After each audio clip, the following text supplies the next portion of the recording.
অন্তর, আমি দেখলাম কেউ একজন আমাকে ডাক দিল। দেখলাম সে আর কেউ না, আমার ক্লাসমেট ও হারামি বান্ধবী তানিয়া। তবে শুধু ক্লাসমেট ও বান্ধবী বললে হবে না, অন্য একটা পরিচয়ও আছে, আমার বেস্টুর জিএফ। তবে বন্ধুর জিএফ মানে আমার ক্লোজ ফ্রেন্ড, বলতে গেলে বেস্টিও। কিরে এভাবে দাঁড়ায় আছিস কেন? খুশির ঠেলায় আহার এই বেচারা, ওঠ রিক্সায়। আমিও লাফিয়ে রিকশায় উঠে পড়ি। তুই না উঠতে দিলেও তোরে লাথি মারি ফেলে আমি রিকশা নিয়ে চলে যেতাম আর কি। কুত্তা। চুপ কুত্তি। আর মামা রিক্সা চালান, এদের কথা শুনে লাভ নাই। পাবনার পাগলি এতে। রিক্সা চলতেছে আপন গতিতে, আর আমরা রিক্সায় যুদ্ধ করতে ব্যস্ত। রিক্সা ঠিক আমাদের কলেজের গেটে থামে। ওই কুত্তা, ভাড়া দে। দিমু তো গতকালকে। যা, আমি দিচ্ছি, কিপটা কোথাকার। তারপর তানিয়া ভাড়া দিয়ে দেয়। আমি তো মহা খুশি, টাকা বাঁচাইছি। একটা মাত্র কারণে তোকে সহ্য করতেছি, শুধু কাজটা শেষ হোক ব্যাস। যা তোর কাজ করবো না আমি, মুড়ি খা। তারপর তানিয়ার সাথে ক্লাসের দিকে যেতে লাগি। ক্লাসে যেতেই আমরা দেখলাম স্যার ক্লাস করাতেছে। বাহ, এত তাড়াতাড়ি আসলেন? কি করে আপনারা? না মানে স্যার, রিক্সার চাকা পাঞ্চার হয়ে গেছে, তাই দেরি হয়ে গেছে স্যার। বাহানা বানাইস না, তোরে হাড়ে হাড়ে চিনি আমি। স্যার আজকের জন্য মাফ করে দেন না। যা সিটে বয়, ইম্পর্ট্যান্ট ক্লাস চলছে। আজকে এমনেও নোট দেয়া হবে, নিয়ে নিস। স্যার আমাকে ভালো করে চিনে, যদি কথা বাড়ায় তাহলে তার মাথা যাবে, তাই কিছু না বলেই ক্লাসে বসতে দেয়। আমিও বসে পড়ি আর ক্লাসে মনোযোগ দেই। তবে দেখলাম তারিন আমার দিকে অন্যভাবেই তাকিয়ে আছে। ক্লাসটা শেষ হতেই আমি ক্যাম্পাসে চলে গেলাম। দেখলাম তারিনও আসলো। এত লেট কেন আজকে? সরি, আসলে ঘুম থেকে উঠতে লেট হয়ে গেছে। তানিয়ারও কি ঘুম থেকে উঠতে লেট হয়ে গেছে, নাকি সেও তোমার সাথে একত্রে আসলো? আরে সেটা তো আমি জানি না, তাকে জিজ্ঞাসা করো তুমি। আর তুমি তানিয়াকে নিয়ে কথা বলতেছো কেন? সে তো আমার ফ্রেন্ড হয়। তারিন আমার পাশে এসে বসে। দেখো অন্তর, আমি সত্যিই তোমাকে ভালোবাসি আর তোমাকে হারাতে চাই না। প্লিজ আমাকে চিট করিও না। চিন্তা করিও না, আমি তোমার ভরসা ভাঙবো না। তাহলে বলো, তানিয়ার সাথে কিসের এত কথা তোমার? সময় হলেই বুঝতে পারবা। এখন চলো ক্যান্টিনে চাই। চলো। আর কি বলবো তোমাকে? তোরাই যা, আমি তো আকাশ থেকে ভেসে আসছি। না রে শালা, তুই তো উগান্ডা থেকে আসছিস। দূর বেটা। তাহলে আমি বা কেন বাদ যাব? চলো চারজনেই ক্যান্টিনে গিয়ে নাস্তা করে নেই। তারপর আমরা ক্যান্টিনে যেতে লাগি, কিন্তু তারিন তানিয়াকে দেখে কিছুটা সংকোচ বোধ করতে লাগলো, কারণ অন্তর আর তানিয়ার মধ্যে কিছু তো একটা চলতেছে, যা থেকে সে বিরত। আমরা সকলেই ক্যান্টিনে গেলাম আর তানভীরকে পাঠালাম নাস্তা আনতে, আর আমরা আড্ডা দিতে ব্যস্ত। কিন্তু তারিন বারবার অন্তরের দিকে তাকাচ্ছে। সে অন্তরের চোখের ইশারা দেখতে লাগে, যা তানিয়াকে দেওয়া হচ্ছে। কি এমন কথা তানিয়া ও অন্তরের মধ্যে, যা আমাকে বলা হয়নি? তাদের দুজনের হাবভাব ঠিক লাগতেছে না আমার। অনেকদিন ধরেই তাদের আমি একটু ক্লোজ আসতে দেখলাম। কোনো অন্তর আমাকে ঠকাচ্ছে না তো? যেই করেই হোক, তাদের দুজনের মধ্যে কথাবার্তাগুলো আমাকে জানতে হবে। তানভীর নাস্তা নিয়ে আসে আর আমরাও মজা করে খেতে লাগি। নাস্তা খাওয়া শেষ করে আমরা ক্যাম্পাসে চলে যাই।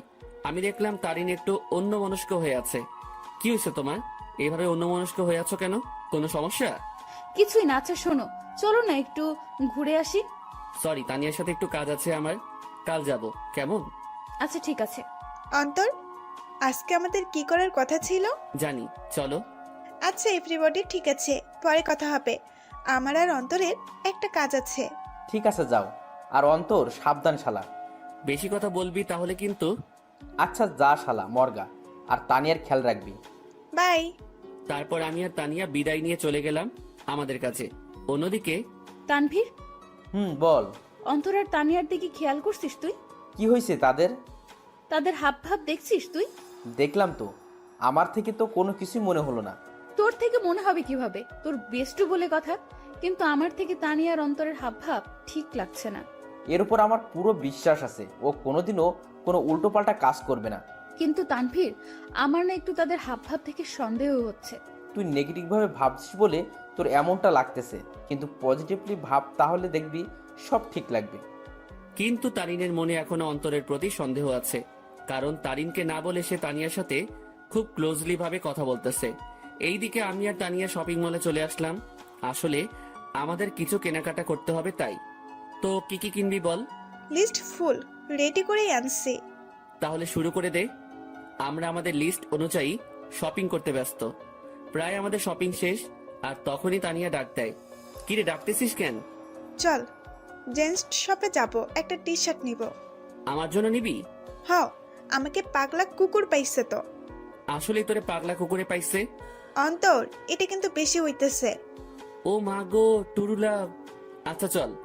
তারপর গেলাম টি শার্ট কিনতে। মানে তানিয়া কিনবে আর আমি দেখবো। কি কালার পছন্দ তানভীরের? আমি আর তানভীর প্রায় সেম কালার পছন্দ করি। বুঝছি, হাইরে চয়েস রে। তারপর তানিয়া ঘুরে ঘুরে দেখতে লাগলো আর কয়েকটা টি শার্ট নিয়ে আমার কাছে আসে। দেখ, এখান থেকে দুইটা সিলেক্ট করে দে। আমিও দুইটা টি শার্ট সিলেক্ট করে দেই, আর সেও কিনে নেয়। চল, খিদা লাগছে, কিছু খাওয়াবি? চুপচাপ বাসায় গিয়ে খেয়ে নিস। এমনিও টাকা আছে কিনা জানি না। চুপ কিপটা, তোর জন্যই তো আমি শপিং মলে আসছি, আর তোর জন্যই তো শপিং করলাম।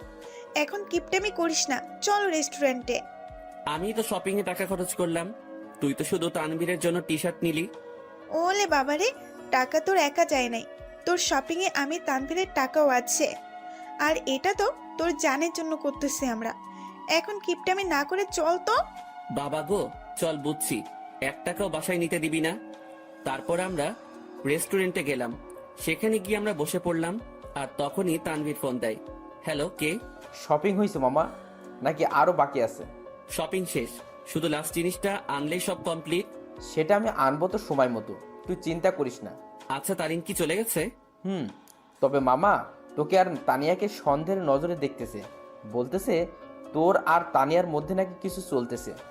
হ, তাও তার জন্যই। তো কি করিস? আমি কি করবো? যা করার তোর তানিয়া করতেছে। আমারে লুটতেছে রে মামা।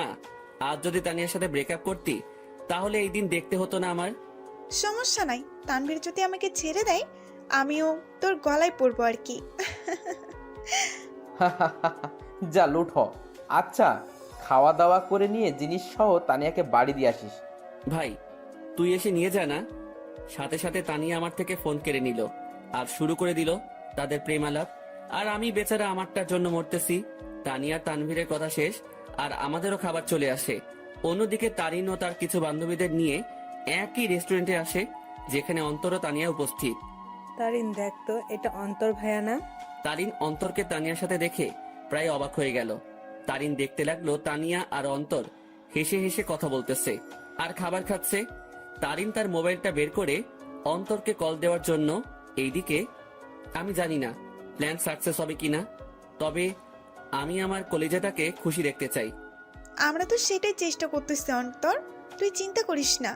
হঠাৎই আমার কলটা বেজে ওঠে, আর দেখলাম তারিন কল দিছে। আমিও রিসিভ করলাম। হ্যালো। কোথায় তুমি? আমি তো বাসায়। কেন? ও, কি করো তুমি? এই তো আছি। আর কি, মোবাইল নিয়ে। তুমি কি করো? আমিও মোবাইল নিয়ে ব্যস্ত। আচ্ছা, পরে কথা বলি, কেউ রুমের দিকে আসতেছে। Okay bye. তারপর কেটে দিল। কি বলে সে? আমি কোথায় কি করি এইসব? বাদ দে, তাড়াতাড়ি খাবার খেয়ে নে। অন্যদিকে তারিন অন্তরের মিথ্যা কথা শুনে মুখ চেপে কান্না করতে করতে বেরিয়ে যায়, সাথে তার বান্ধবীরাও। ও কেন আমার সাথে এত বড় প্রতারণা করলো? যদি আমাকে ভালো না বেসে থাকে, তাহলে কেন আমার ফিলিংস নিয়ে এইভাবে খেলা করলো সে? আমি কি ওকে ভালোবাসি নাই, নাকি আমার ভালোবাসায় কমতি ছিল? না, এর জবাব ওকে দিতেই হবে। তারিন কোনো মতে তার চোখের পানি ধরে রেখে বাড়ি চলে যায়। এইদিকে, ম্যাডাম চলেন, আজকে এমনিও অনেক কাজ আছে আমাদের। তারপর বিল মিটিয়ে তানিয়াদের বাড়ির দিকে চলে যাই। তবে তানিয়াদের পুরনো বাড়িতে যাই আমরা। তানিয়াদের পুরনো বাড়িতে আসার আগেই তানবীরকে কল দিয়ে আসতে বলে দেই, আর সে এখন উপস্থিত। সব নেওয়া হয়েছে তোর? হয়েছে, জাস্ট লাস্ট জিনিসটাই বাকি। মামা, তারিন কিন্তু তোর উপর সন্দেহ করতেছে। সে মনে করতেছে আমার কলিজার লগে তোর চলতেছে। আমাকে কি পাগলে পাইছে? এই সেমরির সাথে আমার চলবো? ভাই রে ভাই, কি জিনিস রে এটা! আমার লুটি ফেললো। ভাই, একটু দেখে শুনে রিলেশন করতে পারিস না? ওই সাবধান। ঝগড়াঝাড়ি বাদ দে, আর এইগুলো আমাদের দিয়ে বাড়ি যা, আমরা কাজ শুরু করে দিব। ওকে, নেইগুলো। আমি গেলাম। তারপর তাদের জিনিসপত্রগুলো দিয়ে আমিও বাড়ি চলে গেলাম। কই ছিলি তুই? আসিলাম আর কি, মেসেজ দিছিলাম না, দেখো নাই? দেখছি। যা রুমে, আমি তোর জন্য চা আনতেছি। এই না হলে আমার আম্মু আমার কতই না খেয়াল রাখে। আমাকে কতই না ভালোবাসে। হাওয়া দেওয়া বন্ধ কর। আমিও রুমে চলে গেলাম আর একটু ফ্রেশ হয়ে সেই খাটে লেটিয়ে পড়ি। আর আজকের পার্টির জন্য উত্তেজিত। আসলে প্রায় এক সপ্তাহ আগ থেকে আজকের দিনের জন্য প্ল্যান করতেছি আমি, তানভীর ও তানিয়া। কারণ আজ আমার কলিজাটার জন্মদিন, তাই চিন্তা করলাম ওর জন্য সারপ্রাইজ বার্থডে পার্টি অ্যারেঞ্জ করে তারিনকে সারপ্রাইজ দিব আমি। আমি শিওর তারিন আজকে সেই লেভেলে চমকেও যাবে, ও খুশিও হবে। কারণ আমি জানি তারিন আমাকে কতটা ভালোবাসে। আম্মু চা নিয়ে আসে। আসলে দুপুরে চা খাওয়ার অভ্যাস, তাও রং চা। কি রে, আজকে তোর চেহারায় অন্য কিছুই দেখতে পাচ্ছি আমি। কি ঘটিয়ে আসলি আবার? দূর, কই কি ঘটাইছি আমি? সত্যি করে বল, কি ঘটিয়ে আসলি তুই? তোর চেহারায় আজ অন্য কিছুই বলতেছে আমাকে। ধুর আম্মু, বললাম তো কিছুই ঘটাই নাই। যাও, কথাই বলবো না। বলিস না, আমি গেলাম। তুই তোর রং চা শেষ কর। তারপর আম্মু চলে যায় আর আমিও রং চা শেষ করলাম। আর আজকে কি কি হবে সেটা নিয়ে ভাবতে লাগলাম। অন্যদিকে তারিন বালিশে মুখ গুজে কান্না করতে ব্যস্ত, কারণ সে অন্তরকে তানিয়ার সাথে রেস্টুরেন্টে দেখলো। আর যখন সে অন্তরকে কল দেয় ও জিজ্ঞাসা করে, তখন অন্তর তাকে মিথ্যা বলে। সে অন্তরের এইসব নিয়ে ভাবতে লাগে আর চোখের পানি ফেলতে লাগে। সন্ধ্যাবেলা আমিও রেডি হয়ে নিলাম, দেখলাম তানিয়া কল দিছে। হ্যাঁ বল। কই তুই আসবি না? আমি না আসলে আমার তারিনকে কেক কে খাওয়াবে, ও লাগাবে। আচ্ছা, তানভীর কি গেছে কেক আনতে? তুই তাড়াতাড়ি আয়। বলেই কল কেটে দিল। আমিও মোবাইল আর ওয়ালেট নিয়ে বাসা থেকে বেরিয়ে পড়লাম। আমি চলে গেলাম সেই জায়গায়, সেখানে আমাদের বার্থডে পার্টি হবে। আর সেটা হলো তানিয়াদের পুরনো বাড়ি। আসলে তানিয়ার পরিবার আমাদের চিনে, আর তানিয়া ও তানভীরের বিয়েও ঠিক হয়ে আছে। কারণ তানিয়া ও তানভীরের বাসায় তাদের সম্পর্ক মেনে নেয়। আমিও দরজার কাছে গিয়ে নক দেই। কিরে, আসছিস? হ, আজকে সেই মজা হবে। আমি তো আর ওয়েট করতে পারতেছি না। ভেতরে চল তো। আমিও ভিতরে চলে যাই। অন্যদিকে তানিনের বান্ধবী নিশু দেখে অন্তর ও তানিয়ার কথাবার্তা শুনে অবাক হয়ে যায়। এটা আমি কি শুনলাম? অন্তর ভাইয়া তানিয়া আপুর সাথে উনি এত নিচু মানুষ তা আমার জানা ছিল না। আমি এখনই তারিনকে বলবো এই সব। নিশু তার মোবাইল বের করে আর তারিনকে কল দেয়। হ্যালো তারিন, শোন, কথা আছে। বলো। তারপর নিশু যা যা শোনে সব বলে। যা শুনে তারিন এবার রেগে যায়। আই জানোয়ারের বাচ্চা, আমি এবার ছাড়বো না। আমি এর শেষ দেখেই ছাড়বো। তুই সেইখানেই থাক, আমি এক্ষুনি আসতেছি। তারপর কল কেটে দেয় আর তারিনও রেগে ঘর থেকে বের হয় অন্তরকে সাহায্য করার জন্য। তারিন ও তার বান্ধবী নিশু মিলে ঘরের দরজায় গিয়ে কান পেতে শুনে। এইদিকে আমি আর তানিয়া মিলে হলরুমে যা যা করা বাকি ছিল তা করলাম। আমিও তাড়াহুড়ো করতে গিয়ে সেখানে থাকা সোফার টেবিলের উপরে একটা বোতল ছিল, সেটা ধাক্কা খেয়ে তানিয়ার গায়ে পড়ি। আউ! সরি। এত তাড়াহুড়ার কি আছে, আস্তে আস্তে কর। ওকে। অন্যদিকে তারিন তাদের কথাগুলো শুনে মুখ চেপে কান্না করতে লাগলো। আর নিশু প্রায় অবাক হয়ে গেল এই সব শুনে। অন্তর ভাইয়া এত নিজ আর নোংরা প্রজাতির মানুষ হবে তা কল্পনাও করতে পারি না আমি। কুত্তার বাচ্চা, জানোয়ার, নরপশু, তুই তো আজকে শেষ। তারপর তারিন জোরে জোরে দরজা নক করতে লাগে। এইদিকে মনে হয় ও চলে আসছে। ওরে আমার লজ্জাপতি, এত লজ্জা পাইস না। তোর লজ্জা দেখে না লজ্জাও ইনসাল্টেড ফিল করবে। কুত্তা, তোর সাথে কি এমন দুশ্মনী করলাম, কথায় কথায় ইনসাল্ট করিস? যা, দরজা খোল। আমিও গিয়ে দরজা খুললাম। দরজা খুলে থ হয়ে গেলাম, কারণ তারিন ও নিশু উপস্থিত। তোমরা সাথে সাথে তারিন আমার কলার ধরে আমাকে ছুঁড়ে মারে ফ্লোরে। কুত্তার বাচ্চা, জানোয়ার, শয়তান, বেয়াদব, লম্পট, বখাটে প্লেবয়, আমার সাথে কি করে এসব করতে পারলি তুই? সাথে সাথে তারিন তার জুতা খুলে আর আমার গালে মারতে থাকে। জানিস আমি তোকে কতটাই না ভালোবাসছি, কিন্তু তুই যে এমন হবি কে জানতো? তারিন, কি করছিস তুই এইসব? চুপ, বেয়াদব নষ্টা মেয়ে। তুইও কম না। তোর আর তানভীরের বিয়ে ঠিক হয়ে থাকার পরেও তুই আমার বয়ফ্রেন্ডের সাথে ছি। আর তুই, তোকে কতই না ভালো ভাবছিলাম আমি, কিন্তু তুই তো আস্ত একটা লুচ্চা, বেয়াদব, লম্পট। মানে যত খারাপই বলি না কেন, তার থেকেও নিচ তুই। আমি তারিনের অবস্থা দেখে অবাক হয়ে গেলাম। আর সে তো আমাকে তার পায়ের জুতো দিয়ে আমাকে মারলো। তার এই ব্যবহার দেখে আমার চোখ দিয়ে টপ টপে পানি পড়তে লাগে। আজ তারিন আমার সাথে এটা করতে পারলো? আমি কি এমন অপরাধ করলাম যার জন্য তারিন আমাকে এতগুলো কথা শোনালো আর জুতার বাড়িও দিল? তোর যদি রুম ডেট করার এত ইচ্ছা ছিল আমাকে বলতি, কিন্তু তুই কি না। এই লুচ্চা প্লে বয়, তোর কি একটুও মনে সংকোচ বোধ করে নাই? নিজেই নিজের বেস্ট ফ্রেন্ডের হবু বউয়ের সাথে তুই, আমার তো মন ভেঙে ফেললি। কিন্তু কি করে নিজের বেস্ট ফ্রেন্ডকেও ধোকা দিলি তুই? বলেই তারিন আমাকে জুতা দিয়ে মারতে লাগলো। সি ভাইয়া, আপনি এত নিচু প্রজাতির মানুষ হবেন তা আমার জানা ছিল না। আপনি জানেন তারিন সবসময় আপনাকে নিয়ে কথা বলতো, সবসময় আপনাকে নিয়ে কতই না স্বপ্ন ছিল তার, কিন্তু আপনি কি না।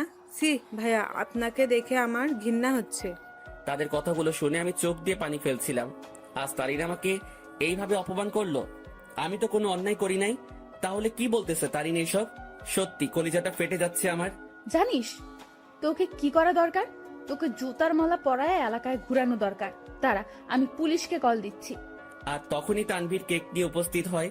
সে আমাকে এভাবে পড়ে থাকতে দেখে ও তারিনকে এখন এখানে দেখে অবাক হয়ে যায়। এই অন্তর, এইভাবে পড়ে আছিস কেন? আর তারিন এখন এখানে কি করতেছে? তানভীর, আমি তোকে আগেও বলেছি এই জানোয়ার ও তোর নষ্টা হবু বউয়ের মাঝে অনেক কিছু চলতেছে, কিন্তু তুই বিশ্বাস করিস নাই। কিন্তু দেখ, আমার সন্দেহ ঠিক সত্যিই হইছে। আজ আমিও নিশু মিলে হাতে নাতে ধরছি এই দুইটাকে। তারা এখানে তাদের কীর্তিকলাপে ব্যস্ত ছিল, আর আমাকেও তোকে ঠকাছিল তারা দুজন মিলে। তানভীর কথাটা শুনে অবাক হয়ে যায়, তবে তানভীর অবাক হয় তারিনের কথাগুলো শুনে। এই কি বললি তুই? অন্তর আর তানিয়ার মাঝে কি চলতেছে? দেখ তুই, তাদের দুইটাকেই তানিয়ার পুরনো বাড়িতে ধরছি আমরা। দেখ, পুরনো বাড়িতে এসে তারা তাদের প্রেম লীলা চালাচ্ছিল, কিন্তু আজ ধরা খেয়ে গেল দুই নষ্টা। সাথে সাথে তানভীর দিল তারিনকে কষে এক থাপ্পড় খেয়ে তারিন ফ্লোরে পড়ে যায়। দেখলাম তানভীর রেগে আছে, আমিও উঠে তানভীরকে ধরি। অন্তর, ছাড় আমাকে। এই মেয়ে কাকে কি বলতেছে? তারিন তানভীরের দিকে গাল হাত দিয়ে তাকিয়ে আছে, আর নিশু অবাক চোখে তানভীরের দিকে তাকিয়ে আছে। তানভীর আমার থেকে নিজেকে ছাড়াই নাই, আর তারিনের চুলের মুঠি ধরে দাঁড় করায়। এই, তুই কাকে কি বলছিস? আর কি বললি তুই? তারা এখানে এসে তাদের প্রেম লীলা চালাচ্ছিল, তাই না? আয় আমার সাথে তুই। তারিনের চুলের মুঠি ধরে হলরুম দেখাতে লাগে। এই দেখ, তারা আসলে কি করতেছিল। তোর জন্মদিন উদযাপন করার জন্য সে আজ থেকে 7 দিন আগে থেকেই তোকে খুশি করার জন্য আমাকেও তানিয়াকে নিয়ে প্ল্যান করে। সে তোর হাসি মুখটা দেখার জন্য দেখ কি করছে। চারদিকে ভালো করে তাকিয়ে দেখো। তারিন ভালো করে দেখে পুরো হলরুম দেখে যা সম্পূর্ণভাবে সাজানো। সেখানে বেলুন, জরি কাগজ ও বিভিন্ন কাগজের কারুকার্য দিয়ে সাজানো। তারপর তানভীর তারিনের চুলের মুঠি ধরে বার্থডে অলবোর্ড দেখায়। কি, ওরা তো এখানে নষ্টামি করতে আসছে, তাহলে এই সব কোনো প্রয়োজন ছিল? উত্তর দে। তানভীর আবার তারিনকে চুলের মুঠি ধরে কেকের প্যাকেটের কাছে নিয়ে যায়। দাঁড়া, তাদের নষ্টমী আরও একটা নমুনা দেখায় বলেই সেই প্যাকেট খুলে দেখায়। দেখ, তাদের নষ্টামি উদযাপন করার জন্য বার্থডে কেক আনে, যেটা তো সুন্দর করে লেখা আছে হ্যাপি বার্থডে তারিন। তারিন এইসব দেখে তাদের মনের মধ্যে অন্তরের বিরুদ্ধে যত সন্দেহ ঘৃণা ছিল সব দূর হয়ে যায়, আর সেই সেখানেই হাউমাউ করে কান্না করে দেয়। কিরে, এখন কান্না করতেছিস কেন তুই? আরও দেখবি তাদের নষ্টামির নমুনা। আসলে তোদের মতো মেয়েরা না ভালোবাসতেই জানে না, শুধু মুখে ভালোবাসি ভালোবাসি বললেই হয় না, মনে প্রাণে বিশ্বাসও করতে হয় ভালোবাসার মানুষকে। কিন্তু তুই কি করছিস? খালি সন্দেহ। হ্যাঁ, আমার বেস্টু খারাপ, কারণ সে তাকে খুশি করতে চেয়েছিল, আর আমি আমার সেই খারাপ বন্ধুকে নিয়ে গর্ব করি, কারণ সে মানুষকে ঠকায়নি কোনোদিনও। সে সব সময় সবাইকে হাসি খুশি দেখতে চায়, কিন্তু আড়ালে সে নিজেই কান্না করে যেত। কিন্তু যখন তুই তার জীবনে আসছিস, সে মনে করছিল সেও এখনো হাসি খুশি থাকবে, কিন্তু তুই আজকে তাকে সবচেয়ে বড় কষ্ট দিয়ে দিলি। হ্যাঁ, আমার বন্ধু জানোয়ার, কারণ সে তোকে হাসাতে চেয়েছিল, যার প্রতিদান আজ তুই দিয়ে দিলি। তানভীর, অন্তর কোথায়? নিশু, অন্তর কোথায়? নিশু চুপ হয়ে আছে। তানভীর সাথে সাথে বাইরে দৌড় দেয় অন্তরকে খোঁজার জন্য, কিন্তু অন্তরকে পায়নি সে। তারিন সেখানে কান্না করতে করতে বসে পড়ে। তারিন, ছি, তুই এত নিস মন মানসিকতার মেয়ে, তা আমার জানা ছিল না। কিভাবে তুই এ ভাবলি? অন্তর আমাকে বান্ধবী মানে তো ঠিকই, সাথে ও আমাকে মন থেকে সম্মানও দেয়। আর তুই কি না, অন্তর তোর জন্য কতই না কি করতে চাইছিল। সে চাইছে তোকে সারপ্রাইজ বার্থডে পার্টি দেবে, কিন্তু তুই তাকে কি দিলি?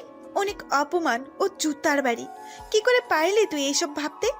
অন্তর তোকে কতটা ভালোবাসে তা আমি আর তানভীর ভালো করেই জানি, কিন্তু তুই ভালো যেহেতু বেসেছিস, তাহলে একটু ভালোবাসার মানুষকে বিশ্বাস করতে শেখ, সন্দেহ না। আমার মনে হয় না তুই অন্তরকে কোনো দিনও ভালোবেসেছিস, কিন্তু সে তোকে মনে প্রাণে ভালোবেসেই গেল। তানভীর বাইরে থেকে আসে। অন্তরকে পাইছো? না, তুমি একটু কষ্ট করে বাড়িতে খুঁজে দেখো তো। আর এই, তুই বের হ বাড়ি থেকে। তানভীর তারিনকে টেনে বাড়ি থেকে বের করে দেয়, সাথে নিশিও বেরিয়ে যায়। আর তানভীর ও তানিয়া মিলে পুরো বাড়ি খুঁজে দেখে, কিন্তু অন্তরকে খুঁজে পেল না। তারিন বাইরের রাস্তায় বসে বসে হাওমাও করে কান্না করতে লাগে। সে আজ তার সন্দেহের জন্য তার অতি প্রিয় একটা জিনিসের কাছে ঘৃণার পাত্র হয়ে গেল। কি করে আমার মাথায় এসব আসলো? কেন আমি অন্তরকে সন্দেহ করলাম? যে আমাকে বলেছিল আমাকে কোনোদিন ঠকাবে না, কিন্তু আমি তাকে বিশ্বাস না করে তাকে অনেক কথা শোনালাম, খুব জুতার বাড়ি দিলাম। ছেলেটা তো আমাকে হাসি খুশি রাখতে চেয়েছিল, কিন্তু আমিই ওকে কাঁদিয়ে দিলাম। বলে সে আরো কান্নায় ভেঙে পড়ে। এইদিকে আমি মেইন রোডে চলে আসলাম। আজ আমাকে আমার ভালোবাসা ভালোই একটা শিক্ষা দিল, আর বুঝিয়ে দিল আমি তার মনে কোনোদিনও জায়গা করে নিতে পারলাম না। আমি তার মনে বিশ্বাস জোগাতে পারলাম না। হয়তো আমারই ভুল ছিল, আগে তার মনে বিশ্বাস জোগানোটা দরকার ছিল। পরে না হয় তার জন্য কোনো কিছু করতাম। হয়তো আমার ভালোবাসায় কমতি ছিল, যার পরিণাম জুতার বাড়ি পেলাম। না, আর কোনোদিনও কাউকে ভালোবাসবো না, আর মনে আঘাত চাই না। আমি তারিনকে পেয়ে মনে করেছিলাম আমার দুঃখ কষ্ট ওর সাথে শেয়ার করব। মনে করলাম ও আমাকে বুঝবে, কিন্তু আমি ভুল ছিলাম। থাক, আর কাউকে ভালোবাসার প্রয়োজন নেই, আমি একাই ঠিক আছি। আর যদি কাউকে প্রয়োজন হয়, আমার বেস্টু ও আমার হৌভাবি আছে না, কিন্তু না আর কাউকে বিশ্বাস করব, না কাউকে মন দিব। কেউ চাই না, আমার শুধু পরিবার ও বান্ধবীদের নিয়ে থাকবো আমি মেইন রোডে হাঁটতে লাগলাম, মনকে শান্ত ও বোঝানোর জন্য যে তার জন্য কোনো ভালোবাসা নেই, আছে শুধু সন্দেহ আর সন্দেহ। আমিও মেইন রোডে যতদূর পারলাম হাঁটতে লাগলাম। কি বা করব আমি? ভাঙা মনকে সান্ত্বনা দিতে চাচ্ছি। আমি চিন্তা করছিলাম মনের মতো একজন পেয়ে তাকে নিয়ে আমি হাসি খুশি থাকবো, কিন্তু ভাগ্য একটা মোড় দিয়ে দিল। রাত 11টা বাজে, আমি এখনো রাস্তায় হাঁটছি আর চোখের পানি ফেলছি। আমার ফোনটাও অফ করে রাখছিলাম যাতে কেউ আমাকে বিরক্ত না করতে পারে, কারণ আমি একটু একা থাকতে চাই। রাত 12টা বাজে, আমি রাস্তার এক কোণায় বসে আছি। তবে আজ আমার নেশার সাহায্য নিতে ইচ্ছা করছে, তাই আমিও উঠে হাঁটতে লাগলাম আর খুঁজতে লাগলাম কোনো দোকান খোলা আছে কিনা। আমি দেখলাম একটা টঙের দোকান খোলা, তাই আমিও চলে গেলাম। কি চাই মামা? আমি সংকোচ বোধ করতে লাগলাম, কারণ আমি আজ পর্যন্ত কোনো দিনও কোনো দোকানে গিয়ে সিগারেট চাই নাই। আরে ভাই, বলবেন তো কি লাগবে? সিগারেট লাগবে? আরে এটার জন্য এভাবে সংকোচ বোধ করছেন কেন ভাই? বলেন, কি সিগারেট দিব? আমি বেশিরভাগই ডার্বি, ব্যানসন ও গোল্ডলিপের কথা শুনেছিলাম, তাই চিন্তা করলাম তিনটাই নিয়ে নেই। ডার্বি, ব্যানসন ও গোল্ডলিপ তিনটার এক প্যাকেট দিয়ে দেন। তারপর দোকানদার আমাকে দেয় আর আমিও টাকা দিয়ে দেই। সাথে একটা লাইটারও নিয়ে নিলাম। আমিও যেতে লাগি। ভাই একটা কথা বলবো? জি বলেন। ভাই আমি এই প্রথম দেখলাম কেউ একসাথে 3 ধরনের সিগারেট নিল। ভাই আপনারা কি গ্রুপ মিলে আড্ডা দিবেন নাকি? সেটা আপনি না জানলেও চলবে।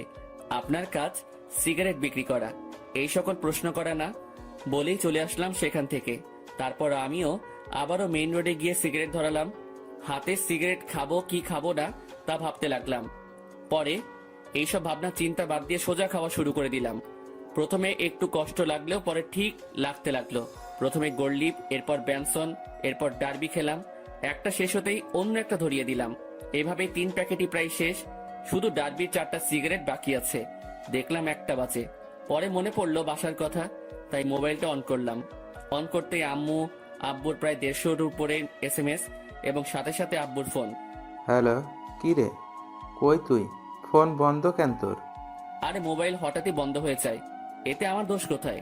কি রে, তুই রেগে আছিস কেন? কি হয়েছে? আমার ইচ্ছা, আমার লাইফ, আমি যা খুশি করব। ফোনটা রাখো, আর আমি পরে আসবো, একটা পার্টিতে আছি, বাই বলেই কল কেটে দিলাম। এরপর বাকি যে সিগারেটগুলো ছিল সেগুলো একটার পর একটা শেষ করলাম। আমি চাচ্ছি সিগারেটের ধোঁয়া দিয়ে নিজের কষ্টটাকেও উড়িয়ে দিতে। প্রায় 2:30টা বাজে, আমি বাসার দিকে গেলাম। আমি দরজায় টান দিতেই দরজা খুলে যায়, আর আমি বাড়ির দরজা বন্ধ করে দিয়ে রুমে চলে যাই। শুয়ে থাকতে থাকতে ঘুম চলে আসে। অন্তর, অন্তর, আব্বু ওঠ, আর কতক্ষণ ঘুমাবি? সকাল হয়েছে তো।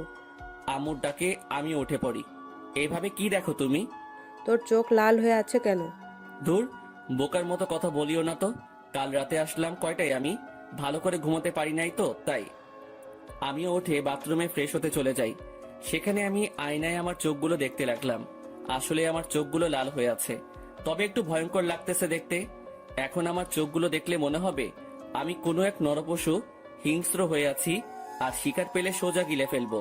আমি খেয়াল করলাম আমার গায়ের থেকে সিগারেটের গন্ধ আসতেছে, তাই পকেটে যা যা ছিল সব বের করে এক সাইডে রেখে সেই অবস্থায় গোসল করে নিলাম। তারপর রুমে গিয়ে একটা টি শার্ট ও প্যান্ট নিয়ে আবার বাথরুমে চলে গেলাম আর চেঞ্জ করে নিলাম। এরপর আমি আমার রুমে আয়নার সামনে গেলাম। সেখানে গিয়ে নিজেকে দেখতে লাগলাম। একদিনে কি থেকে কি হয়ে গেলাম আমি।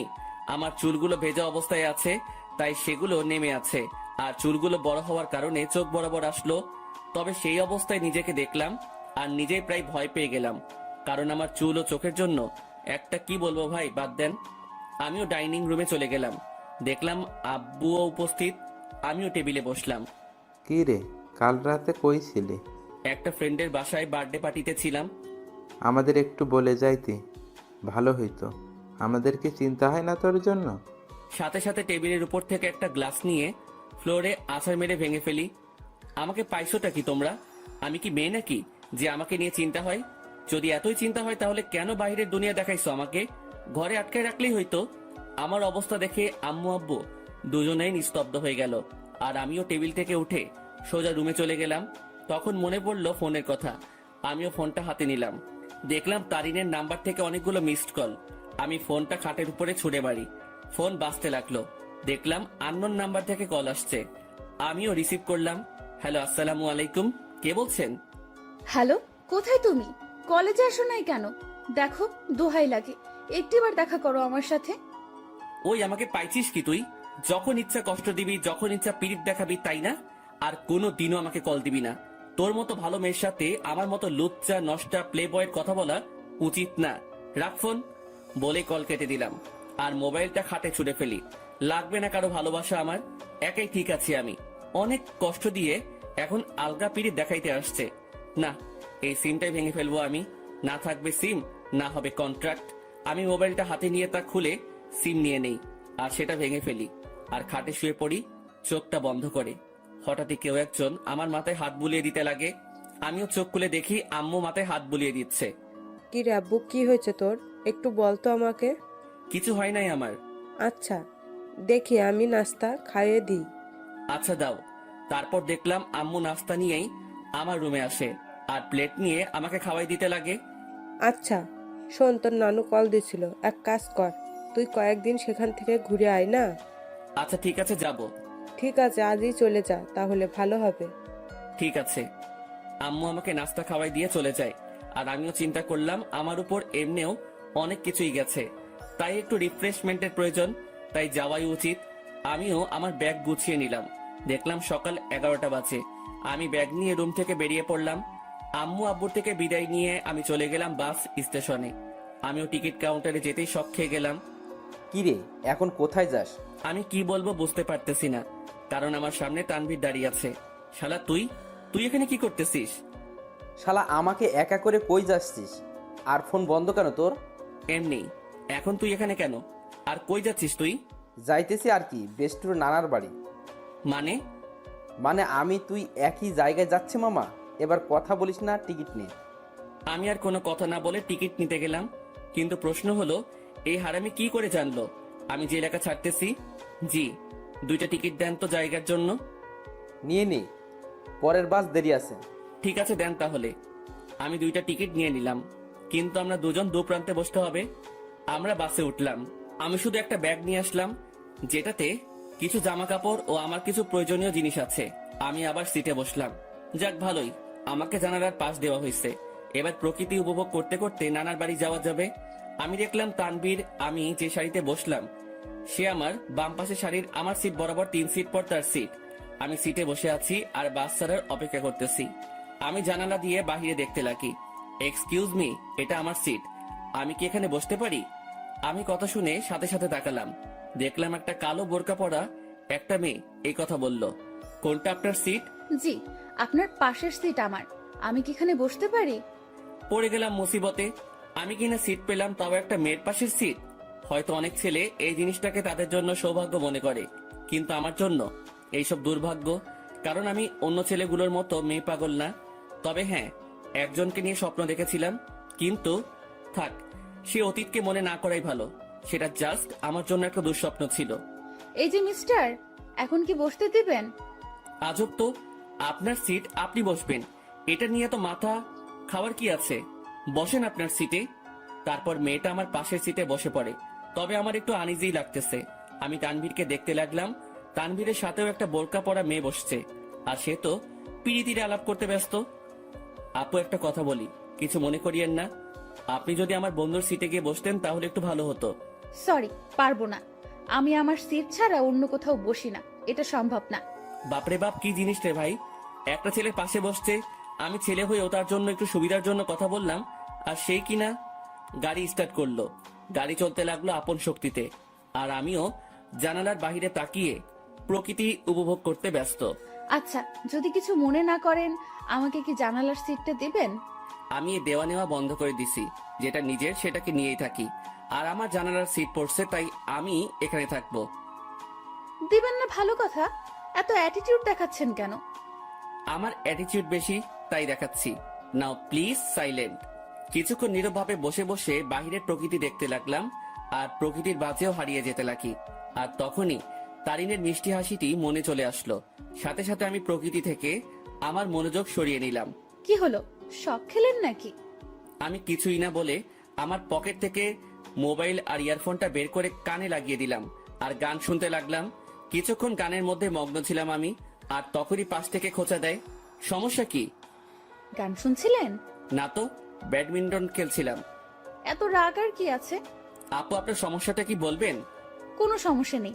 আচ্ছা, আপনি কি রোমান্টিক গান শুনছিলেন? বুঝছি। আপু, আসেন আপনি জানালার সিটে। মেয়েটাও খুশি হয়ে জানালার সিটে বসে, আর আমি পারতেছি না যে এখনই বাস থেকে নেমে যেতে। মেজাজটা খারাপ আগে থেকেই, আমার এখন আরো খারাপ করে দিল। আমি তানবীরকে দেখলাম শালা মেয়ের সাথে পিরিতির আলাপ করতেছে। হয়তো শালা ভুলেই গেছে তার বিয়েও ঠিক হয়ে আছে। আমি তানবীরকে ডাক দিলাম। তানবীর সিট থেকে আসে, কোনো মতে দাঁড়ায়। মেয়ে পেয়ে তো ভালোই কাজ চালাচ্ছিস, শালা ভুলে গেছিস তোর বিয়ে ঠিক হয়ে আছে? নাকি তানিয়ারে কল দিয়ে বলমু? আরে দোস্ত, মেয়েটা অনেক ফ্রেন্ডলি বিহেভ করে ভাই, অনেক হাসি আড্ডাও করে, তাই আর কি একটু। আমিও তানিয়ারে কল দিয়ে একটু। না না, কল দিস না দোস্ত, না হলে সব শেষ হয়ে যাবে বেটা। হোক শালা, সব শেষ। তোর পাশেও তো একটা মেয়ে, তার সাথে তুইও ফ্ল্যাট কর, কে বারণ করলো তোরে? সেটাই তো সমস্যা। এক কাজ কর, তোর পাশের মেয়েটাকে এখানে পাঠাই দে কষ্ট করে, না হলে। এই যে মিস্টার, মেয়েদের পাশে বসলে সমস্যা কোথায়? এলার্জি আছে আমার। এবার কথা বলিয়ে না, একদম চুপ থাকেন। আচ্ছা দোস্ত, আমি পাঠাচ্ছি। তারপর তানভীর চলে গেল, আর তানভীরের পাশের মেয়েটা আসে। আমি ওনাকে সিটটা দিয়ে আমি তানভীরের পাশে বসে পড়ি, আর সেখানে কানে ইয়ারফোন লাগিয়ে গান শুনতে লাগি। বাস বিরতির জন্য থামলো। তানভীর, চল একটু ফ্রেশ হয়ে নেই, আর কিছু খেয়ে নেই। চল। তারপর আমরা বাস থেকে নামলাম, আর একটু হালকা হয়ে নিলাম। তারপর দুজনেই খাবার খেয়ে নিলাম। তবে টেবিল থেকে উঠতেই ঠিক আমার পিছন বরাবর টেবিলে সেই দুইটা মেয়ে উপস্থিত। আমি তাদের দেখেও না দেখার ভান করে চলে গেলাম হাত ধুতে। তারপর হাত ধোয়া আমি তানভীরের কাছে গেলাম। তুই খা, আমি বিল দিয়ে দেই। না, বিল দিস না, আমি দিব। তুই কেন দিবি? তুই আমার সাথে আসছিস, তাই তোর বিল আমি দিব। মামা, বেইমানি হবে কিন্তু। যা যা, তুই দে, এমনিও কিপটা তুই, দে শালা। তারপর তানভীর খেয়ে বিল দিল, আর কিছু খাবার নিয়ে নিল। আমরা বাসে উঠে যাই, আর আমাদের আসার পরেই সেই মেয়ে দুইটাও আসে। কিছুক্ষণ পরে বাসটা ছেড়ে দেয়, আর আমিও কানে ইয়ারফোন দিয়ে গান শুনতে লাগি। প্রায় 2.5 ঘন্টা পরে আমরা আমাদের গন্তব্যে পৌঁছে যাই। আমরা বাস থেকে নামি আমাদের ব্যাগ নিয়ে। কিছুক্ষণ পরেও দেখলাম সেই মেয়েগুলো। আমি তাদের দেখেও না দেখার ভান করে আমি মোবাইলটা বের করলাম, আর মামাকে ফোন দিলাম। হ্যালো মামা, কই তুমি? আরে, আমি সিএনজি স্টেশনের সামনে। পরে আমি মামাকে দেখলাম, আর কলটা কেটে দিয়ে আর তানভীরকে দিয়ে মামার কাছে চলে গেলাম। মামা আমাকে দেখে জড়িয়ে ধরে। কেমন আছিস অন্তর? ভালোই আছি। তোমাকে কয়বার বললাম আমার জন্য গ্রামের একটা সুন্দরী খুঁজতে, যাতে বিয়ে করতে পারি? বজ্জাত, এখনো ফাজলামি যায় নাই, তাই না? কেমনে যাবে? মুই লেজেন্ডারি ফাজিল। আর মামা, এ হলো আমার বেস্টু, যার কথা তোমাকে বলতাম। কেমন আছো তানভীর? তোমার কথা আমাকে এই ফাজিলটা প্রায় সময় বলে থাকে। জি ভালো, আপনি কেমন আছেন? ভালো, আচ্ছা তোরা চল আমার সাথে। তারপর মামা একটা সিএনজি ভাড়া করে, কিন্তু মামা কাকে যেন খুঁজতে লাগলো। কাকে খুঁজো মামা? আরে আরো দুজন আসবে, আব্বু বলছিল। কি অবস্থা তার শরীরের? ভালোই আছে আব্বু। আর আব্বু বলছিল তার নাকি কোনো বন্ধুর 2টা নাতনিও আসবে, তাদেরও নিয়ে যেতে বলল। ও আচ্ছা।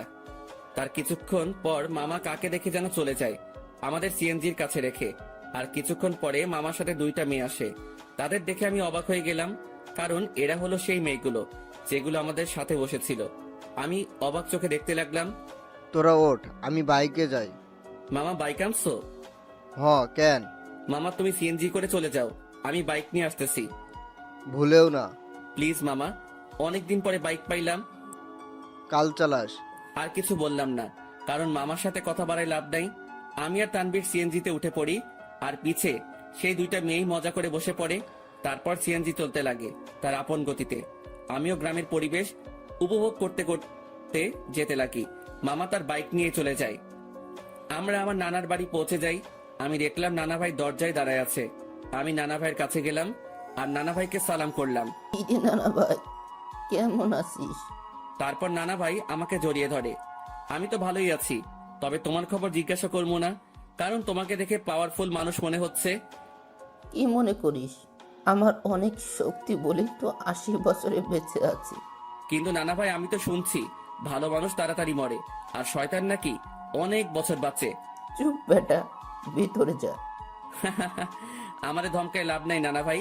তারপর তানভীরকে আমার কাছে ডাক দিলাম। নানা ভাই, আমার বন্ধু তানভীর, ও আমার সাথে আসছে। আসসালামু আলাইকুম। ওয়ালাইকুম আসসালাম। আমার বজ্জাত নাতিটা আমাকে নানা ভাইকে ডাকে, তুমিও আমাকে নানা ভাই ডাকতে পারো। জি আচ্ছা। মানিক, অন্তর তোর বন্ধুকে তাদের রুম দেখিয়ে দে। আচ্ছা আব্বু, তোরা আয় আমার সাথে। আমরা দুজন মামার সাথে যেতে লাগি। আসলে নানাদের বাড়িটা বলতে গেলে বড় একতলা বিল্ডিং, যেটা একটু বড় করে বানানো হয়। মামা আমাদের একটা রুমে নিয়ে যায়। এটা তোদের রুম। আর তানভীর, তুমি আমাকে মামা ডাকতে পারো, অন্তর যেমনটা ডাকে আর কি। মামা না, এখন থেকে মামু ডাক মনে। আস্তে আস্তে শুরু করে দিলে। দাঁড়া, তোরে বিয়েটা করায়ে দিয়ে তোর বউয়ের হাতে তোরে শায়েস্তা করবো আমি। আগে নিজের গদি সামলাও। লাস্ট টাইম মামিকে দিয়ে কি করছিলাম মনে আছে নাকি? এবার আগের বারের থেকেও ডাবল হবে। তোরা ফ্রেশ হয়ে হলরুমে আয়, আমি গেলাম। কিরে ভাই, তুই তোর মামারে থ্রেট দিস? আরে বেটা, আসলে আমাদের পরিবারটা একদম ফ্রেন্ডলি, তাই সবার সাথে হাসি মজা করেই থাকি। তোর মতো আমি একটা পরিবার পাইলে হইতো। আমার পরিবার মানে তোর পরিবার বেটা। এখন কথা না বলে ফ্রেশ হয়ে নে। তারপর তানবীর ফ্রেশ হয়ে নিল।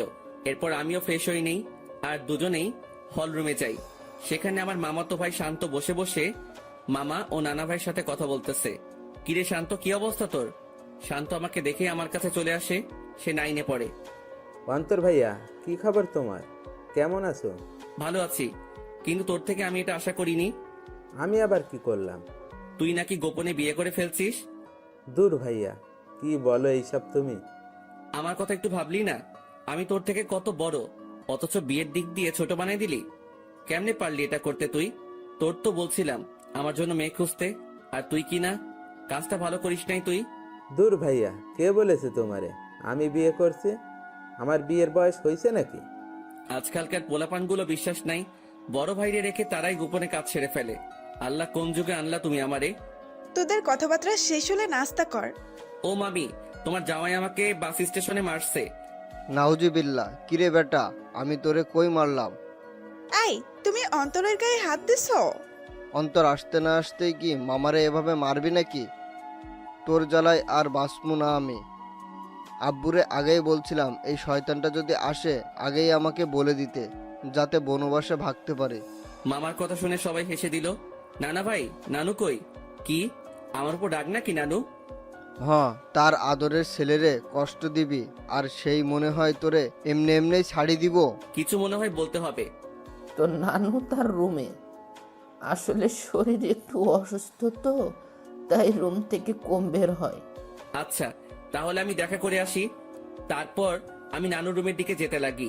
নানু রুমের দিকে যেতেই আমি কিছু কথাবার্তা শুনতে পেলাম। নানু, আমি অনেক বড় ভুল করে ফেলেছি নানু।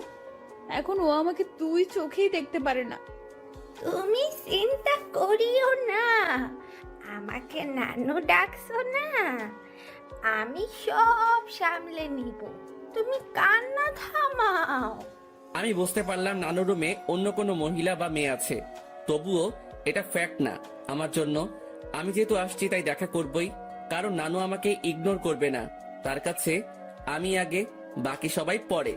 নানু, দরজা খুলে যায়। আর দেখলাম নানু দরজা খুলে নানু আমাকে জড়িয়ে ধরে। কেমন আছো নানু? ভালো, তুই কেমন আছিস? আমি তো ভালোই। আয় ভিতরে আয়। আমি নানুর সাথে ভিতরে গেলাম। আমি ভিতরে যেতেই দেখলাম আমাদের সাথে বোরকা পরা যে দুইটা মেয়ে আসছিল তারা রুমে উপস্থিত। নানু ভাই, বয় তুই। বোরকা পরা দুটো মেয়ে বলল, আচ্ছা নানু, আমরা যাই, পরে কথা বলবো আপনার সাথে। ঠিক আছে, যাও, আর চিন্তা করিও না, আমি সামলে নেব, কান্না করিও না, কেমন? তারপর রুমে থাকা দুইটা মেয়েই চলে যায়। নানু মেয়েগুলোকে আর কান্নাকাটি করতেছিল কেন? আর বলিস না, একটু পারিবারিক সমস্যা, তাই আর কি। তো নানু ভাই, অবশেষে তোকে দেখলাম আমি, এবার শান্তিতেই মরতে পারবো আমি। নানু, কি উল্টাপাল্টা কথা বলো তুমি? এই সব বলা বাদ দাও তো। আচ্ছা নানু ভাই, বাদ দিলাম, এখন এটা বল, কেমন আছিস? আমি তো ভালোই আছি।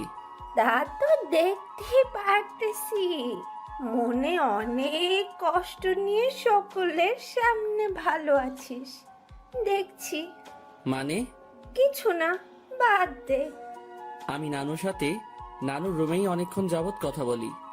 অন্তর, একটা কথা শোন। জি নানু, বলো। মানুষ মাত্রই ভুল, তাই ভুল করবে, তাই বলে তাকে ক্ষমা করে দেওয়াই ভালো। কথাটা ঠিক বুঝলাম না নানু।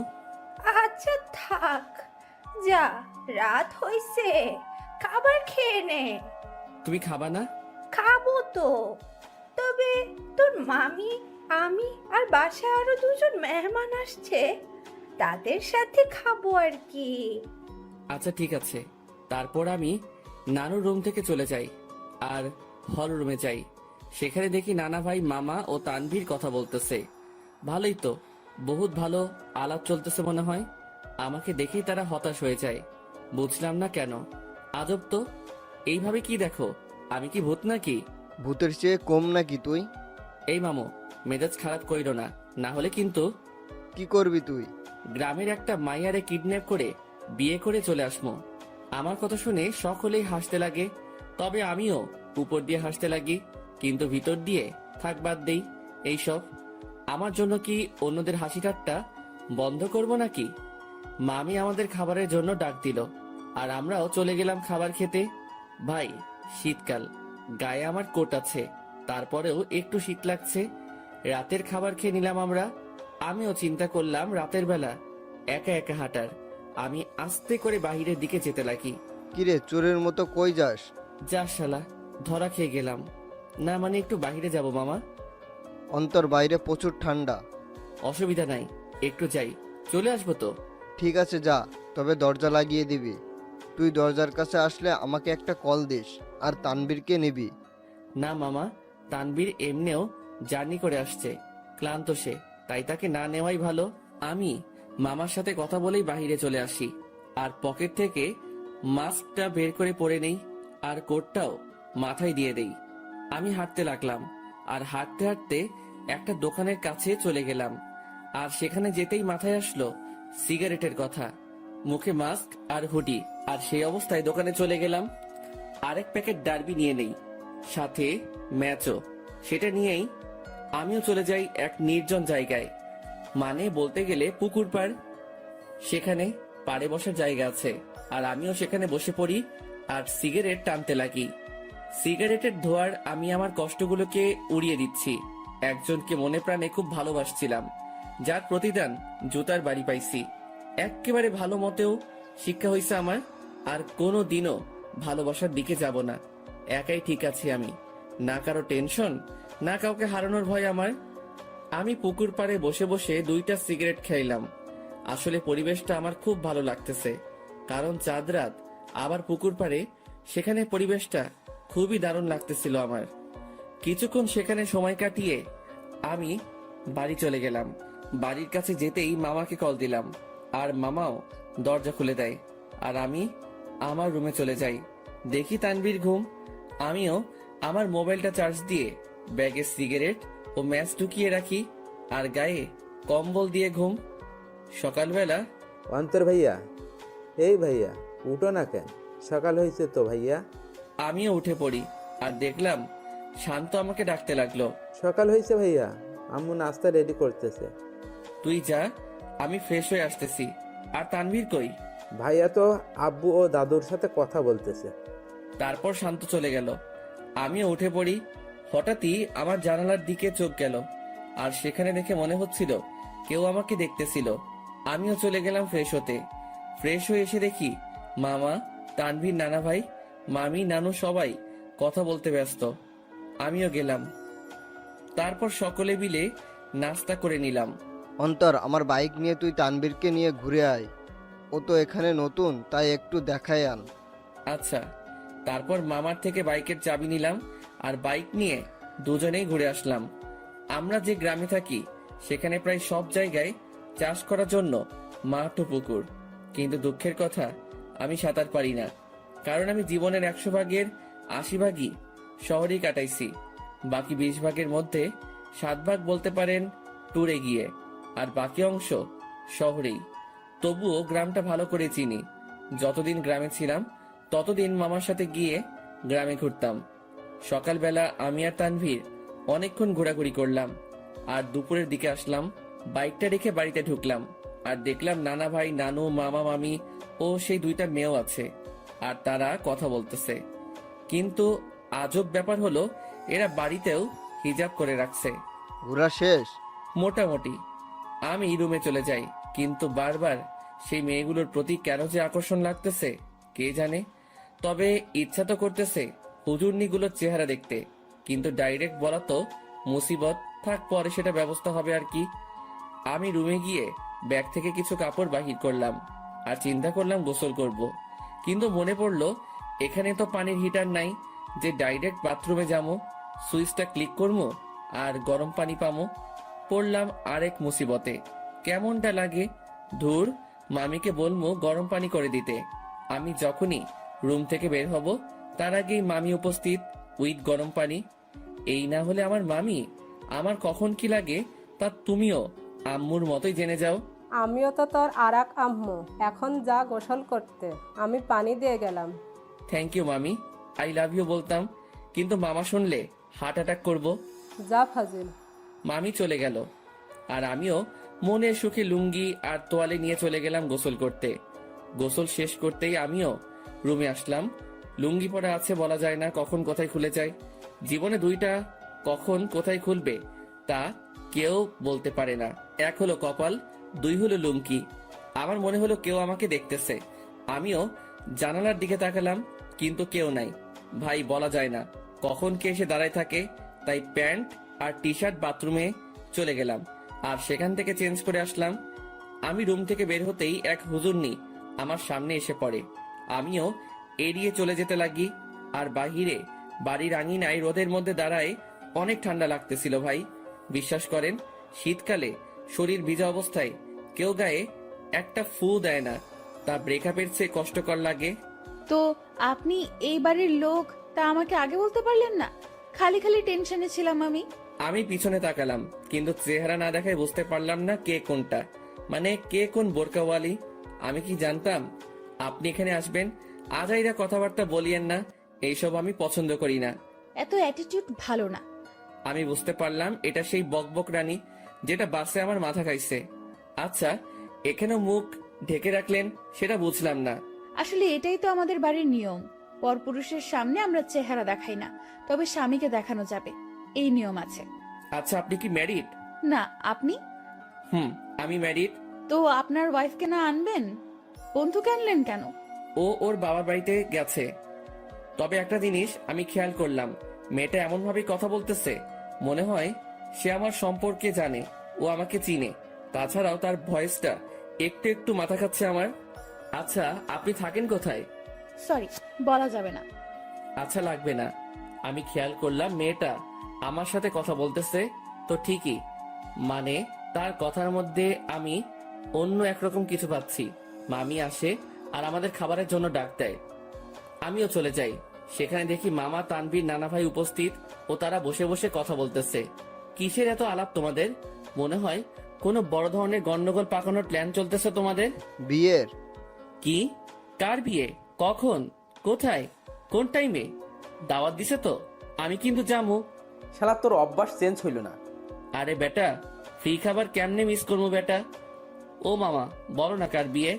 আমি বিরিয়ানির চান্স মিস করতে চাচ্ছি না। তোর বিয়ে? কি? এবার খা নিজের বিয়ের বিরিয়ানি। মেজাজটা এখন 440 হয়ে গেল কিন্তু। আরে তোরা থাম তো। তারপর সবাই মিলে দুপুরের খাবার খেয়ে নিলাম। অন্তর, আজকে একটু বাজারে যাব, কিছু কিনতে হবে, তুই যাবি? আচ্ছা, গেলাম আর কি, সাথে তানভীরকেও নিয়ে নিব। আচ্ছা ঠিক আছে। অন্তর, আপুর সাথে কথা বলেছিলি? সকালে বলছিলাম, যখন তানভীরকে নিয়ে বের হয়েছিলাম তখন আম্মু কল দিছিল। আচ্ছা শোন, তোরা বাজারে যাবি ভালো কথা, আমার ওষুধ আনতে ভুলিস না। জি আব্বু। তবে আমি যাব না রে, আমার একটু শরীর খারাপ লাগতেছে। আচ্ছা ঠিক আছে, তুই রেস্ট নে, আমি আর মামা যাব। তো মামা কখন যাবা? এই বিকাল করেই যাব। আচ্ছা। তারপর আমি আমার রুমে চলে গেলাম। সেখানে গিয়ে কিছুক্ষণ রেস্ট করে নিলাম। বিকেলবেলা আমি মামার সাথে বাজারে যাওয়ার জন্য রেডি হচ্ছি। আসলে কোট নিয়ে নিচ্ছি, যাতে যদি আসতে দেরি হলেও ঠান্ডা সহ্য করতে না হয়। মামা বাইক নিয়ে দাঁড়ায় আছে, আমি বাইকে বসলাম। কিরে, বাইক চালাবি? না মামা, তুমি চালাও। তারপর মামা বাইক চালাতে লাগে আর আমিও বাইকে বসে আছি। বাইক চলতেছে আপন গতিতে আর আমি বাইকে চড়তেছি আর গ্রামের প্রকৃতি উপভোগ করতে ব্যস্ত। কিছুক্ষণ পরে আমরা বাজারে চলে আসি। মামা আমাকে নামিয়ে একটা জায়গায় বাইকটা রেখে আসে। আচ্ছা মামা, কি কি নিবা বাজার থেকে? ভাগিনা, অনেকদিন পরে আমাদের বাড়িতে আসছিস, সাথে তোর বন্ধু তানভীরকে নিয়ে আসছিস, তাই আব্বু আম্মু বলেছে তোদের দুজনের জন্য কিছু নিতে।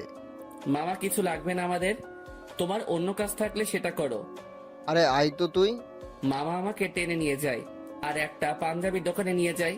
সেখানে আমি দাঁড়াই আছি আর মামা দোকানদারের সাথে কথা বলতে ব্যস্ত। অন্তর, এদিকে আয় তো। আমি মামার কাছে গেলাম। দেখ তো পাঞ্জাবিটা পছন্দ হয় কিনা।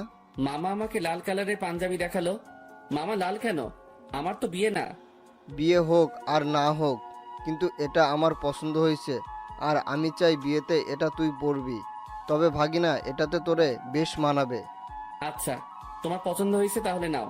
তারপর মামা পাঞ্জাবিটা নিয়ে নেয় আর আমাকেও বলে তানভীরের জন্য একটা পাঞ্জাবি দেখতে। আমিও তানভীরের জন্য একটা পাঞ্জাবি দেখি আর মামাও সেটা কিনে নেয়। হয়েছে মামা, এবার খুশি? এমন ভাবে কথাগুলো বললা মনে হয় আমাকে বিয়ে করানোর প্ল্যান করে আছো। সেটাই তো। কি? না মানে সেটাই তো, যাতে তোকে একটা বিয়ে করাই দিতে পারি। ধুর মামা, আপাতত একটু শান্তি দাও আমারে। বিয়ে করলে তো তোমার মতো হাল হবে আমার। আচ্ছা চল। আমি মামার সাথে যেতে লাগি। আমরা বাজারে হাঁটতে লাগলাম আর মামাও টুকিটাকি বাজার নিতে ব্যস্ত। আমিও মামার সাথে ঘুরে ঘুরে দেখতে লাগলাম। আর তখনই একটা শাড়ির দোকানে চোখ পড়ল, যেখানে বাহির থেকে একটা শাড়ি দেখা যাচ্ছিল যার রং ছিল গোলাপি। শাড়িটা দেখে তারিনের কথা মনে পড়ল আর তারিনের পছন্দের কালারও গোলাপি। যেদিন প্রথম তারিনকে দেখি সে গোলাপি জামা পরে কলেজে আসছিল, যা দেখে প্রায় কলেজের সকলেই তার দিকে তাকিয়েছিল আর আমি তো দেখেই লাট্টু হয়ে গেছিলাম। আর সেদিনই তারিনকে আমার ভালো লেগে যায়। এরপর তারিনের পিছেই পড়ে যাই আর প্রায় একটা সপ্তাহের মতো পিছে পড়েছিলাম। এরপর একদিন তানভীর শালা সাহস জাগিয়ে দেয় আর প্রপোজ করি, আর সেও সাথে সাথে অ্যাকসেপ্ট করে নেয় আর বলে নাকি সেও নাকি আমাকে পছন্দ করত, কিন্তু আমার রাগের জন্য আমার সামনেও আসতেও ভয় পেত। আসলে আমি সব সময় নিজেকে শান্ত রাখার চেষ্টা করি, কিন্তু যখন রেগে যাই তখন শান্ত হতে অনেক সময় লাগে। আর যার উপর রেগে যাই তাকে সহজে ক্ষমা করি না। কিন্তু তারিনের ব্যবহারটা আমার মোটেও ভালো লাগেনি। আসলে আমি বুঝতে পারলাম তার মধ্যে আমার জন্য কোনো ভালোবাসাই ছিল না, জাস্ট ভালো লাগাই ছিল, যেটাকে আমি ভালোবাসা ভেবে বসেছিলাম। আর সেটাই আমার বড় ভুল ছিল। ভালোবাসা মানে একে অপরের প্রতি বিশ্বাস, ভরসা। কিন্তু তারিনের জন্য আমি তানিয়ার সাথে মিলে তারিনের বার্থডে সেলিব্রেশন করার জন্য প্ল্যান করলাম।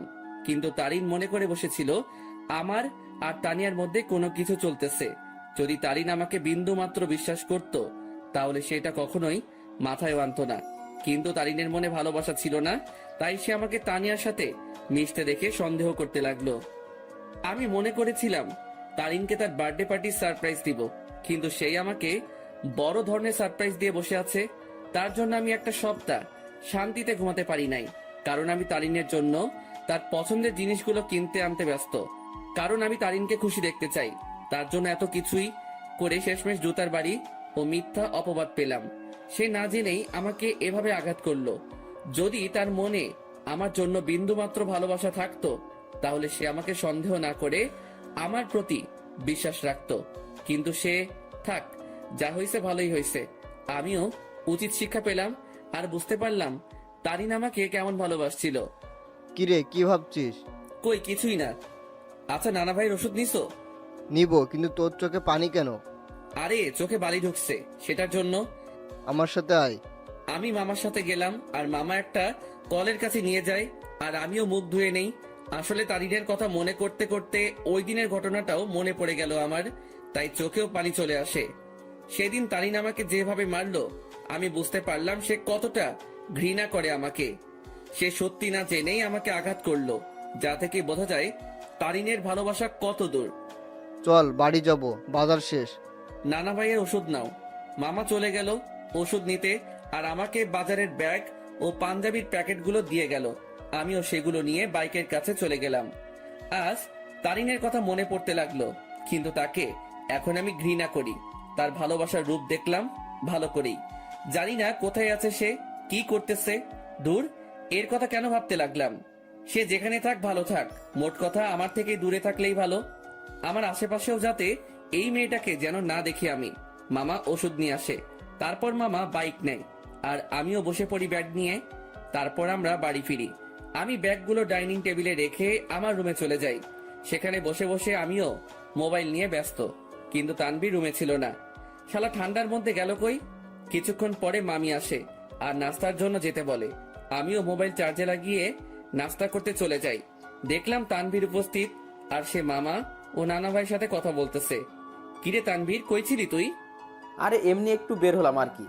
তারপর নাস্তা করি আর রুমে চলে যাই। সেখানে তানভীরও আসে। তোর নাম্বার বন্ধ কেন? কি বলিস, নাম্বার বন্ধ? কোনটা? কেন শেষে 86 ওইটা? ও ওইটা, ওইটা তো নষ্ট হয়ে গেছে। নষ্ট হইছে নাকি তুই নষ্ট করছিস? আমি করছি। কেন, তোর কাছে আমার শেষে 68 ওয়ালা নাম্বারটা নাই? আছে তো। সেটাতে কল দিলে পাবি। আচ্ছা, তানিয়ার সাথে কথা হয়েছে তোর? আরে আরেকটু আগেও তো কথা বলে আসলাম তার সাথে। কি? আরে ফোনে কথা বললাম আর কি। তুই কি মনে করছিস তানিয়া এখানে আর আমিও তার সাথে ঘুরে ঘুরে কথা বলতেছি? আমি তো এটা মনে করি নাই। তুই এই কথাটা বললি কেন? আরে শালা, তুই তো এটাও ভাবতে পারিস, তাই আগে বলে দিলাম আর কি। আচ্ছা বাদ দে। আর শোন, তানিয়াকে আমার পক্ষ থেকে সরি বলে দিস ওই দিনের ঘটনার জন্য। আরে বেটা বলতে হবে না, আমি সামনে নিছি ব্যাপারটা। তারপর তানভীরের সাথে রাতে খাবারের আগ পর্যন্ত আড্ডা দেই। তারপর মামা এসে আমাদের খাবারের জন্য ডাকে আর আমরাও খাবার খেয়ে নেই। এরপর রাতে আম্মু আব্বুর সাথে কথা বলে নিলাম আর মোবাইলে সকাল ভোরের জন্য অ্যালার্ম দিলাম, যাতে সকালে উঠে নামাজ পড়ে গ্রামের শীতকালের সকালের দৃশ্য উপভোগ করতে পারি। এরপর দিলাম ঘুম। সকাল ভোরে আমার অ্যালার্ম বেজে ওঠে আর আমিও উঠে পড়ি। আমার অ্যালার্ম শুনে তানভীর কিছুটা নড়ে ওঠে। আমিও অ্যালার্মটা বন্ধ করে দেই আর শালা আবার ঘুম। আমিও ফ্রেশ হয়ে নেই আর বাসার থেকে উজু করে নেই। এরপর দরজা খুলে আমিও চলে গেলাম মসজিদে ফজরের নামাজের জন্য। মসজিদে নামাজ শেষ করে এবার বেরিয়ে পড়লাম ঘোরার জন্য। চারিদিকে কুয়াশায় ঘেরা, সামনে কি আছে কেউ দেখতে পারবে না। আর গ্রামের পরিবেশে এটা একটা অসাধারণ ও মুগ্ধকর মুহূর্ত। তবে এটাই না, এখন সবচেয়ে আকর্ষণীয় জিনিস দেখার বাকি, যেটা প্রায় অনেকে দেখতে গ্রামে আসে। আর সেটা হলো শীতকালে সকাল ভোরে সূর্যোদয়।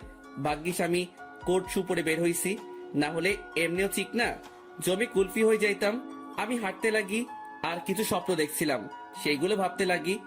একদিন এক শীতের সকালে তাকে নিয়ে হাঁটবো, একটা চাদরকে দুজনে ভাগাভাগি করে নিয়ে পড়বো, একে অপরকে ধরে সেই কুয়াশা ভরা রাস্তায় একে অপরকে নিয়েই মগ্ন থেকে হেঁটে যাব। তাকে নিয়ে শীতের সকালে সূর্যোদয় দেখব, আর সকালবেলা দুজনে ঠান্ডা ঠান্ডা খেজুরের রস খাবো। হয়তো এটা কোনোদিনও পূরণ হবে না, স্বপ্নই থেকে যাবে। থাক, কেউ লাগবে না আমার। আমার লাইফ আমি একাই এনজয় করব। তার ভালোবাসার কোনো প্রয়োজন নেই আমার। তার ভালোবাসার নমুনা দেখলাম ভালো করেই। যার মধ্যে আমার জন্য বিন্দুমাত্র বিশ্বাস নেই, সে কি করে আমাকে ভালোবাসবে? ভালোবাসার মধ্যে বিশ্বাসের অবদান বেশি, কারণ একে অপরের প্রতি বিশ্বাসী ভালোবাসাকে আরো বাড়িয়ে তোলে। সূর্যোদয় শুরু হয় আর আমিও রাস্তায় দাঁড়িয়ে দেখতে লাগি। পকেটে হাত দেওয়া অবস্থায় সেই মুগ্ধকর দৃশ্য দেখতে ব্যস্ত আমি। সূর্যোদয় শেষ আর কুয়াশাও আস্তে আস্তে দেখা যেতে লাগে আর শেষ হতে লাগে। তাই আমিও চিন্তা করলাম, শীতের সকাল, দেখি যদি কোনো চায়ের দোকান পাই তাহলে এক কাপ গরম চা খাওয়া যায়। আমিও হাঁটতে লাগি আর ভাগ্যক্রমে একটা চায়ের দোকানও পেয়ে গেলাম। আমিও সেখানে যাই। এক কাপ চা দেন তো। জি দিচ্ছি, বসেন। আমি বসে আছি আর পকেটে হাত, কারণ হাত প্রায় ঠান্ডা হয়ে আসছে। এখন যদি তানভীরের পাশে থাকতো তাহলে আমার এই ঠান্ডা হাত তার পিঠে ঢুকাই দিতাম। প্রতি শীতেই সালারে এই চাকা দেই আমি। চা দিয়ে গেল আর আমিও পকেট থেকে হাত বের করে দুই হাত দিয়েই চায়ের গ্লাস ধরি। চায়ের গ্লাসের তাপ দিয়ে হাত গরম করতেছি আর একটু একটু চুমুক দিচ্ছি চায়ে। চা খাওয়া শেষ করলাম আর পকেট থেকে মানিব্যাগটা বের করে চায়ের বিল দিয়ে দিলাম আর সেখান থেকে চলে আসলাম। আমি বাড়ির দিকে যেতে লাগি। বাড়ি আঙিনায় যেতে দেখি সামনে একটা সিএনজি। মনে হয় বাড়িতে কেউ আসছে। থাক, যেই আসুক আমার কি। আমিও আস্তে করে বাড়িতে ঢুকে যাই আর নিজের রুমের দিকে চলে যাই। রুমে প্রবেশ করা মাত্রই আমার চোখ কপালে উঠে গেল। তোমরা? কি রে হারামজাদা, ভালোই তো মজা মাস্তিতে আসিস। জি হ্যাঁ, আমার রুমে আমার আম্মু আব্বু উপস্থিত আর তানভীরও ঘুম থেকে উঠে গেছে। তোমরা এখানে কেমনে? কালকে না তোমাদের সাথে কথা বললাম আমি? আমরা 11টার গাড়িতে উঠি আর এখানে চলে আসি। এখানে আসার কারণটা কি? তাও হঠাৎ করে চলে আসলা, ব্যাপারটা বুঝলাম না। আমার আম্মু আব্বুর বাড়ি আর আমি আসবো না, এটা কি ধরনের কথা? আসবে মানা কি করলো, কিন্তু হঠাৎই না বলে চলে আসলা, ব্যাপারটা আমাকে একটু চিন্তায় ফেলে দিল। চুপ হারামজাদা, এত চিন্তা করতে হবে না তোকে। তোর জন্য আমি তানভীরকে মারলাম। মানে? আর বলিস না দোস্ত, আমাকে তুই মনে করে আমি ঘুমানো অবস্থায় মাথায় দিল একটা। তুই শালা মায়ের যোগ্য। আম্মুর কাছে গিয়ে আম্মুকে জড়িয়ে ধরলাম। তো মাই আম্মা যান, একটু বলবেন আপনার চেহারা এত খুশি কেন? কারণ আমার আব্বু জানটাকে পেয়ে গেলাম। যে কেমন আছিস আব্বু? কোনো অসুবিধা হচ্ছে না তো? আর বলিও না আম্মু, রাতের বেলা মশারা আমার কিস নিতে নিতে আমার ইজ্জত আস্ত রাখে নাই। এখন বউকে কি বলবো সেটাই সমস্যা। আমার কথা শুনে আম্মু আব্বু হেসে দেয়, কিন্তু তানভীরের মুখে অন্য কিছু দেখতে পাচ্ছি। কিরে তানভীর, তোর কি হয়েছে আবার? কই কিছুই না, আমার ঠান্ডা লাগছে, আমি ঘুমাই। যা ঘুমা তুই। আমি আম্মু আব্বুকে নিয়ে হলরুমের দিকে গেলাম আর দেখলাম মামা নানা ভাই কথা বলতেছে। আপু, এটা কি আসলেই তোর ছেলে? কেন? তোরে কি করলো? আর বলিস না আপু, আসতে না আসতেই আমার জীবনের অর্ধেক আগেই টানা টানা করেছে, আর এখন বাকিটুকু করতেছে আর কি। এই মামা, মেজাজ গরম করিও না, না হলে যে একেবারে জায়গা বরাবর বাস দিব। আল্লাহ কি দেখে তোরে বানাইছে বুঝি না, একবারে ফাজিল এর বাপ তুই। আজ আছি তো তাই এইসব বলতেছো, একদিন এই ফাজিলটা থাকবে না, সেদিন মিস করলেও লাভ হবে না মামু। প্রথম কথা তুই ফাজিল না, শয়তানের নানা, আর শয়তান মরে না, বুঝছস? ওকে দেখা যাবে। মামা ভাগিনার ঝগড়া শেষ হয়েছে? হয় নাই, আরো বাকি আছে। মামু, মেজাজটা কিন্তু 440 করছো। কোন সময় কোন অঘটন ঘটাই দেই আর তোমারে ফাঁসাই দিব কিন্তু। কেন, কি করবি তুই? বেশি কিছু না, গ্রামে কোনো এক আন্টিকে টাকা দিয়ে ভাড়া করে আনবো। কেন, গ্রামের মহিলা এনে কি করবি? বেশি কিছু না, তারে বলবো তোমার জিএফ হিসেবে নিজেকে পরিচয় দিতে, বাকিটা মামি সামলাবে আর কি। কথাটা শুনে আব্বু আম্মু নানা ভাই হেসে দিল আর মামার মুখের রিয়াকশন দেখে আমার হাসি আসতেছে। মামা ফুল শক খেয়ে গেল। ওরে খোদারে, আমার জীবন শেষ করার জন্যই জন্মাইছে হারামজাদা বজ্জাত, কি জিনিস রে তুই? এই আপু, এটা কি আসলে তোর ছেলে? আমার সন্দেহ হচ্ছে, এটাকে মনে হয় ভুল করে নিয়ে নিচ্ছিস তুই। আম্মু আব্বু হাসতেছে কারণ তারা ভালো করে জানে মামা ভাগিনার কাণ্ড। এভাবে কিছুক্ষণ মজা করে রুমে চলে যাই। সকালে নাস্তার সময় আমরা সকলে একত্রে হই। আমি, আব্বু, মামা, নানা ভাই, শান্ত, তানভীর, আমরা সকলে নাস্তা করে নিলাম। অন্তর, তুই এমন কেন? আমি আবার কি করলাম? বাবা রে, তুই কি আমাদের কিছুই মনে করিস না? আরে কি হয়েছে? কান্না করতেছো কেন? সমস্যা কি একটু বলো তো? কি করলাম আমি? আমি আব্বুকে জড়িয়ে ধরলাম। যদি কোনো ভুল কিছু করে থাকি ক্ষমা করে দিও। আর ওই দিনের ব্যাপারটার জন্য সরি। আসলে মাথা ঠিক ছিল না, তাই কথা বলতে ইচ্ছে করতেছিল না। তাই রাগ করে টেবিল থেকে গ্লাস ফ্লোরে ছুঁড়ে মারি। আব্বু আমাকে খুব শক্ত করে জড়িয়ে ধরে। আমি বুঝতে পারলাম আব্বুর মনে কিছু একটা চলতেছে, কিন্তু কি তা বুঝতে পারতেছি না। আচ্ছা আব্বু, চলো একটু ঘুরে আসি দুজন মিলে। চল। আমি আব্বুকে নিয়ে গ্রামে ঘুরতে গেলাম আর দুপুর পর্যন্ত ঘুরলাম। এরপর বাসায় আসলাম। অন্তর, তুই সত্যি কি ভালো আছিস? তোর মনে কোনো কষ্ট নেই তো? আমাকে দেখে কি মনে হয় তোমার? আমি কষ্টে আছি? কষ্টে থাকলে কেউ তিরিং বিরিং করে ঘুরে বেড়ায় নাকি? মজা মাস্তি করে নাকি? আল্লাহর রহমতেই ভালো আছি আমি। তবে তোমার কেন মনে হচ্ছে আমি ভালো নেই? না, এমনি। আচ্ছা চল ভিতরে যাই। আমরা ভিতরে গেলাম। দুপুরের খাবার সময় আমরা সকলে মানে সকল ছেলে মানুষ একত্রে খাবার খেয়ে নিলাম। তারপর আর কি, অন্যান্য দিন যা করি সেটাই করে সন্ধ্যা পর্যন্ত পার করলাম। সন্ধ্যায় আমি মোবাইলটা চার্জে লাগিয়ে আসি নাস্তার জন্য। হল রুমে এসে দেখি সকলে কি নিয়ে আলোচনা করতে ব্যস্ত। আমিও গেলাম তাদের কাছে। আচ্ছা, আমি একটা জিনিস বুঝলাম না। আমি আর তানভীর যেদিন আসলাম সেদিন থেকেই তোমরা আমাকে ছাড়া বাকি সবাই আলোচনা সভা তৈরি করে আলোচনা করতে ব্যস্ত।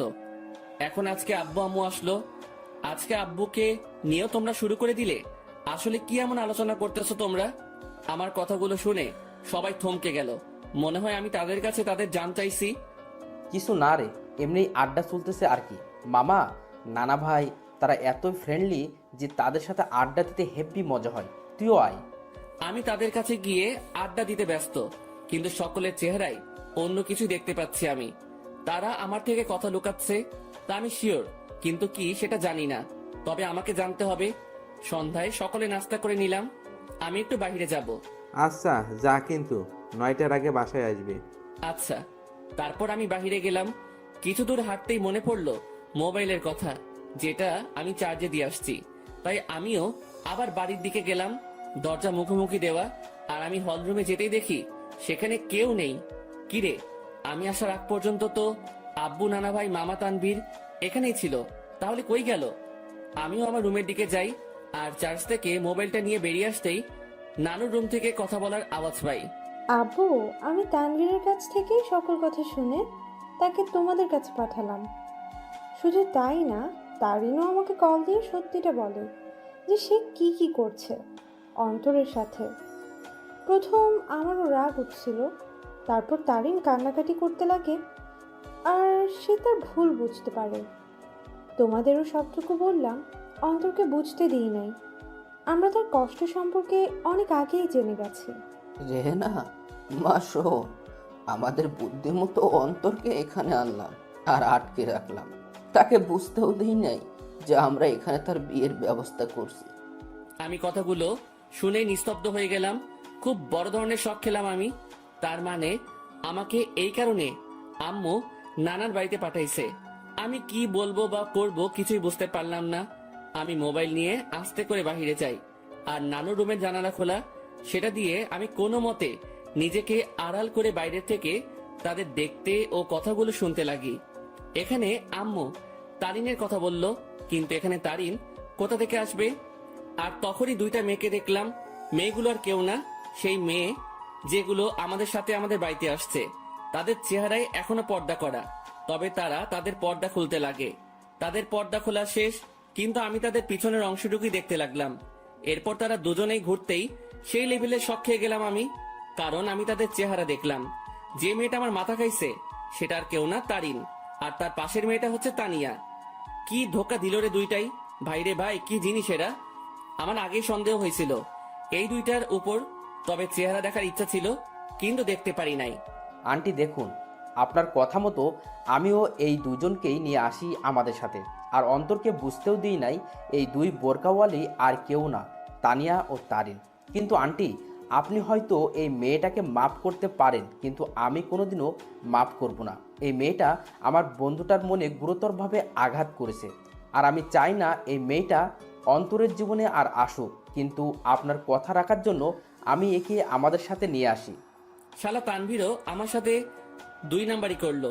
সে আমাকে গোপনে হলেও তো আমাকে বলতে পারতো, কিন্তু শালাও বেইমানি করলো।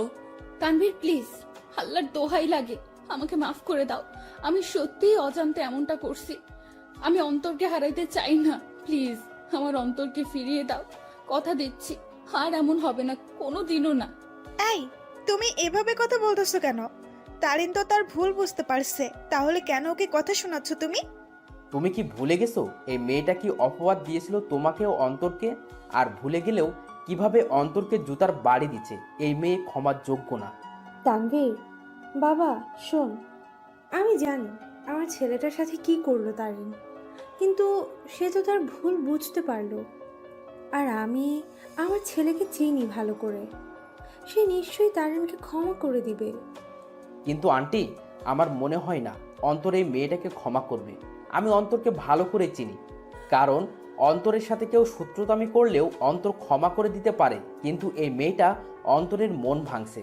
তাই তো বাবা, আমরা অন্তর ও তারিনের বিয়ের ব্যবস্থা করেছি, যাতে বিয়ের পর অন্তর তারিনকে বুঝতে পারে আর ক্ষমাও করে দেয়। আর এই জন্যই আগামীকালেই অন্তর ও তারিনের বিয়ে দিব আমরা সকলে মিলে। তানভীর, আমি অন্তরকে না পেয়ে মরেই যাব। দেখো তানভীর, আমি জানি আমি অনেক বড় ভুল করছি, কিন্তু বিশ্বাস করো অন্তরকে আমি নিজের থেকেও বেশি ভালোবাসি। তানভীর, আমি তোমার পায়ে পড়ি, একমাত্র তুই পারিস অন্তরকে আমার করে দিতে। এই মেয়ে দূরে থাক আমার থেকে। আর আন্টি আঙ্কেল যেহেতু আপনার অন্তরকে না জানিয়ে অন্তরের বিয়ের ব্যবস্থা করছেন, যদি অন্তর জানতে পারে যে আপনাদের প্ল্যানে আমি জড়িত, তাহলে অন্তর আমাকে কখনোই ক্ষমা করবে না। তাই আপনারাও কেউ বলিয়েন না যে আমি আপনার সাথে ছিলাম। কিন্তু তানভীর, আমি তো সত্যিটা জেনেই গেছি। আর কথা রইল বিয়ের, সেটা তখনই হবে যখন আমি এখানে থাকবো। তার আগেই আমি এখান থেকে কেটে পড়বো। ঠিক আছে বাবা, আমরা এটা বলবো না যে তুমি সব জানতে। আমরা ব্যাপারটা লুকাবো অন্তর থেকে। এবার আমার সামনে সকল সত্য চলে আসলো। বাহ, ভালোই তো প্ল্যান করছে। আর কি বললো তারিন? সে আমাকে ভালোবাসে, তাই না? আর ভালোবাসা লাগবে না। বিয়ে তো দূরে থাক, তার চেহারাও দেখতে আমি ইচ্ছুক নই। আমিও চলে গেলাম। কোনো মতে রাত 8টা পর্যন্ত বাইরে কাটালাম। আমি বাড়ি আসলাম আর দেখলাম তারা কথা বলতেছে। আমি তো এখন জেনেই গেছি তাদের কি নিয়ে আলোচনা হতো এতদিন। তারা আমার থেকে কথা লুকাইছে। এবার আমিও তাদের বুঝতে দিব না আমিও তাদের গোপন কথাটা জেনে গেছি। সকলে মিলে রাতের খাবারটা খেয়ে নিলাম। তবে আমি চুপচাপ ভাবে থাকি আর তাদের বুঝতে দেই না আমার মনে কি চলতেছে। আমি কারোর সাথে কোনো কথা না বলে চলে যাই রুমে। কিরে, কি করিস? কিছু না। কিরে, এভাবে চুপচাপ আসিস কেন? আমার ঘুম আসতেছে। Bye, good night. আমি কম্বলটা গায়ের উপর দিয়ে শুয়ে পড়ি। রাত প্রায় 12টা বাজে। তানভীর ঘুমাই, কিন্তু আমি ঘুমাইনি, কারণ আমি চলে যাব এখান থেকে। কাউকে বলেও যাব না। আমিও উঠে আমার ব্যাগ গুছিয়ে নিয়ে রেডি হয়ে আস্তে করে ব্যাগ নিয়ে রুম থেকে বেরিয়ে পড়ি আর আস্তে করে দরজা খুলে বাসার বাইরে চলে যাই। আমাদের বাড়ি থেকে বাস স্টেশন প্রায় হেঁটে গেলে 15 মিনিটের রাস্তা। আর আমিও ব্যাগ নিয়ে হাঁটতে লাগি। বাস স্টেশন প্রায় হেঁটে গেলে 15 মিনিটের রাস্তা আর আমিও ব্যাগ নিয়ে হাঁটতে লাগি। আমি কোনো মতে বাস স্টেশনে পৌঁছে যাই। সেখানে গিয়ে মামা তানভীরকে SMS করে দেই যে আমি চলে যাচ্ছি, আমার জন্য চিন্তা না করতে। ব্যাস, মেসেজ দিয়ে মোবাইলটা অফ করে দেই আর বাস স্টেশনে বসে আছি। আজ আমি আমার আপন মানুষগুলো থেকে দূরে চলে যাব, তবে জানি না কোথায় যাব আমি। তবে আপাতত আমি আমার এলাকার দিকেই যাব, এরপর না হয় অন্য কোনো কিছু ভাববো আমি। ভাগ্যক্রমে একটা বাস আসে আর আমি উঠে পড়ি। আমি বাসের মধ্যে ড্রাইভারের পিছনের সিটে বসি। সেখানে টিকিট বাকি ছিল, তাই আমিও নিয়ে নেই। মোট কথা, তাদের থেকে দূরে চলে যেতে চাই আমি। আর তারিন, যে কিনা আমাকে অনেক কষ্ট দিল, সে আমার আম্মু আব্বুকে ভালোই পটাতে পারলেও সে কোনো দিনও আমাকে পাবে না, কারণ সে আমার মনে গুরুতরভাবে আঘাত করলো, যা সহজেই মিটবে না। আমি অনেক কষ্ট ভোগ করছি, আর এত সহজে তারিন আমাকে পেয়ে যাবে তা কোনো দিনও না। এবার সেও বুঝুক, যখন ভালোবাসার মানুষ দূরে থাকে ও ঘৃণা করে তখন কেমন লাগে। আমি অনেক কষ্ট অনুভব করলাম, এবার তার পালা কষ্ট অনুভব করার। আমি কোনো দিনও তারিনকে বোরকা পরা অবস্থায় দেখি নাই, আর আমাদের সাথে যখন বাসে ওঠে তখন সে বোরকাটা পরে, মানে শুধু চোখগুলো দেখা যাবে, বাকি শরীরের অংশ দেখা যাবে না। ওই বোরকাটা পরে, আর এই বোরকাটা পরায় আমি তারিনকে চিনতে পারি নাই। তবে শুধু তারিন না, তানিয়াও তারিনের মতোই বোরকা পরে, তবে বোরকার রংটা ভিন্ন। তারিন পরছিল কালো আর তানিয়া পরছিল একটু নেভি ব্লু বোরকা। মেয়েটা ভালোই বুদ্ধি খাটাইছে, মানতেই হবে। সে আমার সামনে না এসে আম্মু আব্বুকে ভালোভাবেই পটাইছে ও তাদেরকে ভালোভাবেই আয়ত্ত করলো, কিন্তু কোনো লাভ হয়নি। কি করে ভাবলো এত সহজে আমাকে পেয়ে যাবে? আমাকে যতটুকু কষ্ট দিল তাকেও সেটা অনুভব করতে হবে। এরপর না হয় দেখা যাবে। প্রায় 2 ঘন্টা বাস চলতেছে, কিন্তু চোখে কোনো ঘুম নেই আমার। থাকবেই বা কি করে? যে দেখলাম ও শুনলাম আমি যদি আজ সেখান থেকে না চলে আসতাম তাহলে তারা আমাকে জোর করে হলেও তারিনের সাথে বিয়ে দিত, কিন্তু আমি কোনো দিনও এই মেয়েকে এত সহজে মেনে নিব না। একবার এই মেয়েটা আমাকে সন্দেহ করে ও অবিশ্বাস করে, আমাকে অনেক অপমান করলো আর জুতার বাড়িও দিল। আর আজ যদি মেয়েটাকে আমি বিয়ে করি তাহলে আমার অপমানের কি হবে? আমার মনে যে আঘাত করলো তার কি হবে? আর তাছাড়াও এরপর সে যদি অন্য কোনো কাহিনী করে বসে বা আমার পরিবার থেকে আমাকে আলাদা করতে চায় তাহলে না, এই মেয়ে ভালোবাসার যোগ্য নয়। ওর মনে কোনো ভালোবাসা নেই, আছে শুধু ভালো লাগা। আর ভালোবাসার কি বা বুঝে এই মেয়ে? হ্যাঁ, ভালোবাসার কোনো কিছু জানে সে? ভালোবাসা কি সেটা জানে নাকি? যদি সে সত্যিকারই আমাকে ভালোবাসতো তাহলে আমার উপর ভরসা রাখতো, কিন্তু সে। বাসের ব্রেক কাজ করতেছে না। কথাটা শুনে সেখানে থাকা যাত্রীরা ও আমি শক খেয়ে গেলাম। কি বলতেছেন আপনি এসব? বাসের ব্রেক কাজ করতেছে না, হঠাৎ করেই ব্রেক কাজ করা বন্ধ করে দিয়েছে। ড্রাইভারের কথা শুনে যাত্রীরা আতঙ্কে ও ছোটাছুটি চিৎকার চেঁচামেচি শুরু করে দেয়। আরে আপনারা শান্ত হন সবাই, প্লিজ এভাবে উত্তেজিত হবেন না। আর তখনই সামনে থেকে একটা ট্রাক আসে আর বাসের সাথে ট্রাকের ধাক্কা লাগে। এক মুহূর্তেই সকল কিছু পরিবর্তন হয়ে গেল। আমার চোখ ঝাপসা হয়ে আসছে, তবুও চোখে একবার আশেপাশে দেখে নেই। মৃত্যু আমার চলে আসছে আর আমার জীবনের সমাপ্তি হয়তো এইভাবেই হওয়ার ছিল। আর কিছুক্ষণের মধ্যে অন্তর সেখানে মারা যায়। বাসে প্রায় 40 জনের মতো ছিল, যার মধ্যে অনেকেই গুরুতর আহত হয়। আর সামনে থাকা ড্রাইভারও শেষ। বাসটি সামনে স্টেশন থেকে যাত্রী নেওয়ার কথা ছিল, হয়তো আর যাত্রী নেওয়া হলো না। কিছুক্ষণ পরেই সেখানে উদ্ধারকর্মী ও অ্যাম্বুলেন্স আসে ও তাদের কাজ করতে ব্যস্ত। সকালবেলা তানভীরের মোবাইল বেজে ওঠে। হ্যালো। অপর পাশ থেকে কথা শুনেই তানভীরের মোবাইল হাত থেকে পড়ে যায়।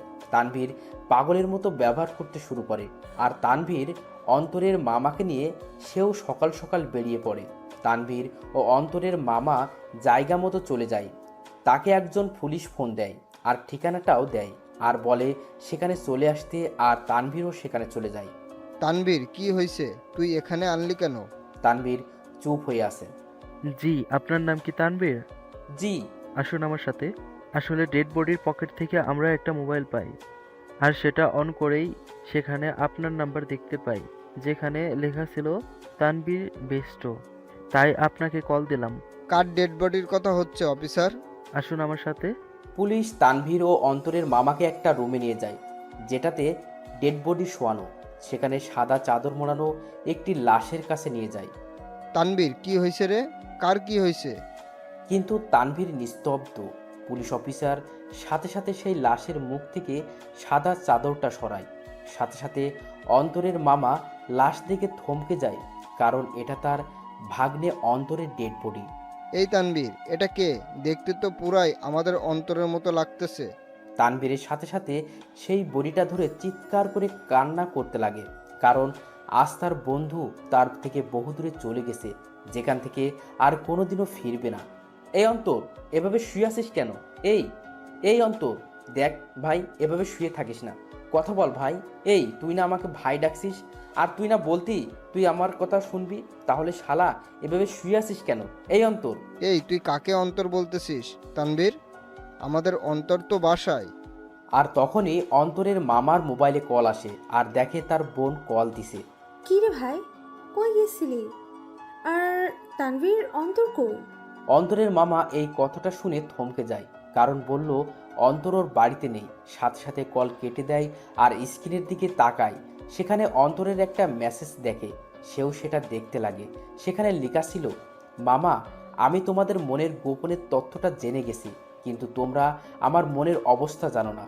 আপাতত আমি এই সব থেকে নিজেকে বিরত রাখতে চাই, কিন্তু বাড়িতে থাকলে আমি শিওর তোমার আমাকে বিয়ে দিয়েই ছাড়বা। তাই বাধ্য হয়ে আমাকে চলে যাইতেই হইতেছে। ভালো থাকিও আব্বু আম্মু, নানা ভাই, নানু, তানভীর, শান্তা, মামি আর তোমাদের বাসার সেই গেস্টগুলোর খেয়াল রাখিও, আর সাথে নিজেরও খেয়াল রাখিও, আর আমার জন্য দোয়া করিও। খোদা হাফেজ। তোমার জীবন তেনা তেনা কারি। অন্তর মেসেজটা দেখার সাথে সাথে সেও অন্তরের দেহটাকে ধরে কান্না করে দেয়। আপনারা একটা অ্যাম্বুলেন্স ভাড়া করে বাড়িতে নিয়ে যেতে পারেন। অন্তরের মামা একটা অ্যাম্বুলেন্স ভাড়া করে নেয় আর সেখানে অন্তরের দেহটাকে নিয়ে রওনা হয় তাদের বাড়ির দিকে। তাদের বাড়িতে পৌঁছালো। অন্তরের মামাকে দেখে অন্তরের আম্মু সেখানে তার ভাইয়ের কাছে যায়। কি রে ভাই, কই গেছিলি? আর তানভীর, অন্তর কই? কিন্তু তার ভাই চুপ হয়ে আছে। কি রে ভাই, কথা বলিস না কেন? আর আজকে তারিনের পরিবার আসতেছে, তাদের থাকার ব্যবস্থা কর। কি রে, কথা বলিস না কেন তুই? তখনই খেয়াল করে একটা অ্যাম্বুলেন্স তাদের বাড়ির দিকে আসতেছে। কি রে ভাই, বাড়িতে অ্যাম্বুলেন্স? কার কি হয়েছে আবার? কিন্তু তার ভাই নিস্তব্ধ হয়ে আছে, মুখে কোনো কথা নেই। বলতে গেলে জিন্দা লাশ যে জীবিত আছে, কিন্তু কথাবার্তা নেই। সাথে সাথে অন্তরের মামা তার বোনকে জড়িয়ে ধরে কান্না করে দেয়। কি রে মিলন, এইভাবে কান্না করতেছিস কেন? কি হয়েছে রে ভাই? আর তখনই তিনি দেখে সেই অ্যাম্বুলেন্স তাদের আঙিনায় এসে থামে। অ্যাম্বুলেন্স থেকে তানভীর বের হয়। তাকে দেখে সেখানে থাকা অন্তরের আব্বু আম্মু থমকে যায়। এই তানভীর, তুই অ্যাম্বুলেন্স থেকে নামলি যে? আর অন্তর কই রে? সে কি তোমাদের সাথে গেছে নাকি? নাকি তোরা সব বলে দিছিস তাকে? সাথে সাথে তানভীর তাকে জড়িয়ে ধরে কান্না করতে লাগে। কি রে তানভীর, কান্না করতেছিস কেন? আর অন্তর কই? তানভীর, কি রে বাবা, তুই আর মিলন মিলে এভাবে কান্না করতেছিস কেন? সেখানে থাকা একটা লোক মুখের থেকে চাদরটা সরায়।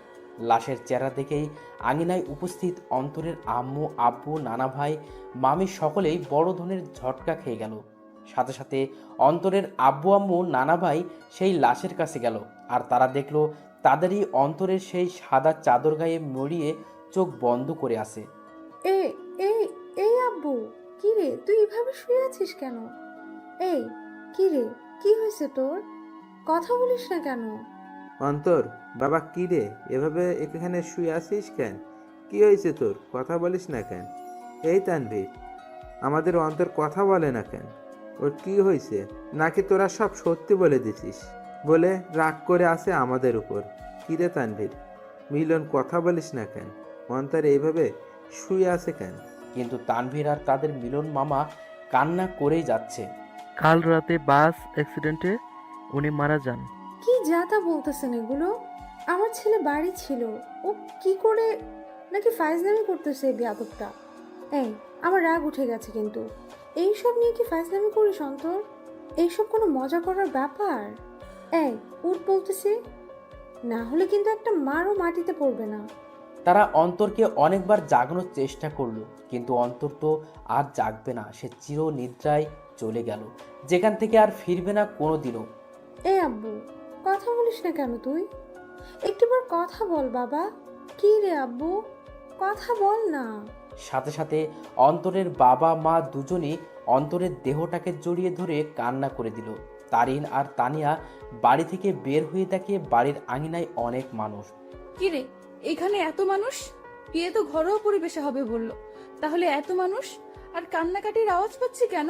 চল তো দেখি কি হয়েছে। তারপর তানিয়া ও তারিন সেখানে গেল। কি রে, আন্টি এভাবে কান্না করতেছে কেন? কি হয়েছে? আঙ্কেলও কান্না করতেছে। কি হয়েছে রে? তারিন অন্তরের আম্মুর কাছে যায়। সেখানে গিয়ে যখনই অন্তরের আম্মুর কাঁধে হাত দিবে, তখন সে সেখানেই নিস্তব্ধ হয়ে যায়। তার মুখ দিয়ে আর কোনো কথা বেরোচ্ছে না। সেও সাথে সাথে সেখানে বসে পড়ে। আন্টি, অন্তর এভাবে শুয়ে আছে কেন? কি হয়েছে ওর? কিন্তু তারা সকলেই কান্না করেই যাচ্ছে। কি হলো আন্টি? অন্তর এভাবে শুয়ে আছে কেন?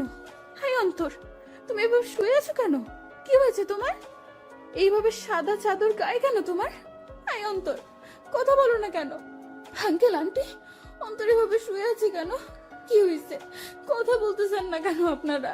কিন্তু কারো কোনো মুখে কথা নেই, শুধু কান্না আর কান্না। হাই কলিজা, এইভাবে শুয়ে আছো কেন? আমি জানি তুমি আমার উপর অনেক রাগ করে অভিমান করে বসে আছো, কিন্তু বিশ্বাস করো আমি সত্যি তোমাকে ভালোবাসি। হ্যাঁ, আমি অন্যায় করেছি তোমার সাথে, আর বিশ্বাস রাখি তোমার সাথে, কিন্তু আমি আমার ভুল বুঝতে পারছি। তাই একটিবার আমাকে সুযোগ দাও, আর কোনোদিন এমনটি করবো না। সত্যি বলতেছি তোমাকে। কি হলো, কথা বলো না কেন তুমি? হাই কলিজা, একটিবার কথা বলো না, আমি তোমার পায়ে ধরতেছি। আর একটিবার সুযোগ দাও আমাকে, দোয়াই লাগে তোমার। এইভাবে চুপ থেকো না প্লিজ। দেখো আমার কিন্তু ভয় লাগতেছে, আর তুমি এইভাবে চুপচাপ শুয়ে আছো কেন? কথা বলো না। দেখো এভাবে চুপচাপ থেকো না। আমার আর এমন ভুল আমি করবো না, সবসময় তোমার প্রতি বিশ্বাস রাখবো। হাই কলিজা, কথা বলো না কেন? কি হয়েছে তোমার? তারিন অন্তরের হাত ধরে উঠালো আর সাথে সাথে পড়ে যায়। আর তখনই তানিয়া এসে তারিনকে ধরে আর নিয়ে যেতে লাগে। আই তানিয়া, ছাড় আমাকে। আমার কলিজা কথা বলে না কেন? কি হয়েছে ওর? আমাকে ছাড় বলতেছি। তারিন, অন্তর আর কথা বলবে না রে। সে আর কোনো দিনও আমাদের সাথে কথা বলবে না, হাসি ঠাট্টাও করবে না। সে আমাদের একা করে দিল রে। রাগ তো আমার সাথে করলো, তাহলে তোরা একা কি করে হবি? আর দেখি, ছাড় আমাকে, আমি ওর কাছে যাব। ওইখানে শুয়ে আছে আমার উপর রাগ করে, আর আমার সাথে কথাও বলে নাই রাগ করে। দেখি, ছাড় আমাকে, আমি ওকে মানিয়ে নিব। দেখবি ও ও আমার সাথে কথা বলবে। ছাড় বলতেছি আমাকে। তারিন সেখানেই পাগলামো শুরু করে দেয়। সে কোনো মতেই বিশ্বাস করতে পারছে না তার অন্তর শুধু তাকেই না, সকলকে ছেড়ে চলে গেল ওপারে, যেখান থেকে আর কোনোদিনও ফিরবে না। তারিন পাগলামো করতে করতে জ্ঞান হারিয়ে ফেলে, আর তাকে ঘরের ভিতরে নিয়ে যাওয়া হয়। দুপুরবেলা জানাজা পড়িয়ে অন্তরকে নিয়ে যেতে লাগে তার চিরস্থায়ী স্থানে। আজ এক আব্বুর কাঁধে তার ছেলের লাশ, এক বন্ধুর কাছে তার ভাইস্বরূপ বন্ধুটির লাশ হয়ে শুয়ে আছে, আর এক হতভাগা মামা যার সাথে হাসি মজা করে বেড়ানো ভাগ্নেটার লাশের খাট বহি করে নিয়ে যাচ্ছে তার চিরস্থায়ী স্থানে। অন্তরকে কবরে শোয়ানো হয়, তাকে মাটি দেওয়া হয়। আজ সেই কবরে দাফন হয়ে গেল কারো ছেলে, কারো ভাগ্নে, কারো প্রিয় বন্ধু, আর কারো ভালোবাসা। সকলকেই সেখানে অন্তরের জন্য দোয়া করে চলে যায়। তবে সেখানে বসে বসে তিনজন হতভাগা মানসিক কান্নায় ভেঙে পড়ে বসে আছে। আজ অন্তরের মামা ভাবতে লাগে সেই দিনগুলো যখনই অন্তর তাকে জ্বালিয়ে বেড়াতো, কিন্তু আজ থেকে সেই মামাকে আর কেউ জ্বালাবে না। আজ এক বন্ধু তার সুখ দুঃখ ভাগ করা বন্ধুকে হারিয়ে ফেলল। আজ একজন বাবা তার শাসন করা ছেলেটাকে হারিয়ে বসে আছে। সব সময় অন্তরকে বকা দিয়ে বেড়াতো, কিন্তু আজ থেকে সেই বকাগুলো আর কাউকে দিতে পারবে না। অন্যদিকে তারিনের জ্ঞান ফিরে, সে দেখে অন্তরের আম্মু কান্না করতেছে, আর তানিয়া তাকে সামলাতে সামলাতে কান্না করতে লাগলো। এই, তোমরা সকলে কান্না করতেছো কেন? আজকে না আমার আর অন্তরের বিয়ে, আর বিয়েতে তো মেয়েরা কান্না করে, তাহলে তোমরা ছেলের মা ছেলের বান্ধবী হয়ে কান্না করতেছো কেন? আরে যাও, তাড়াতাড়ি আমাকে রেডি হতে হবে। এই তানিয়া, তাড়াতাড়ি আমাকে রেডি করে দে, কাজী সাহেব চলে আসবে যে কোনো সময়। আর অন্তর রেডি হয়েছে, দেখ না। আর শোন, তানভীরকে বল না অন্তরকে রেডি হওয়া অবস্থায় একটা ছবি দিতে, আমি একটু দেখবো আমার কলেজাটাকে।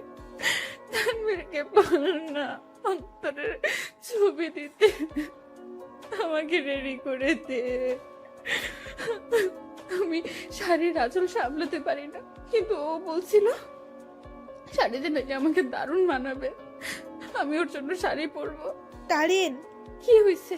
আর আন্টি, সরি আম্মু, একটু রেডি করে দাও না, কাজী সাহেব চলে আসবে তো, আমাকে আবার অন্তরকে মানাতে হবে। তারিন সেখানে পাগলের মতো ব্যবহার করতে লাগলো। তারিনকে অনেকবার বোঝানোর চেষ্টা করা হলো অন্তর অনেক দূরে চলে গেছে, কিন্তু সে তা কোনো মতেই মানছে না। তারা বুঝতে পার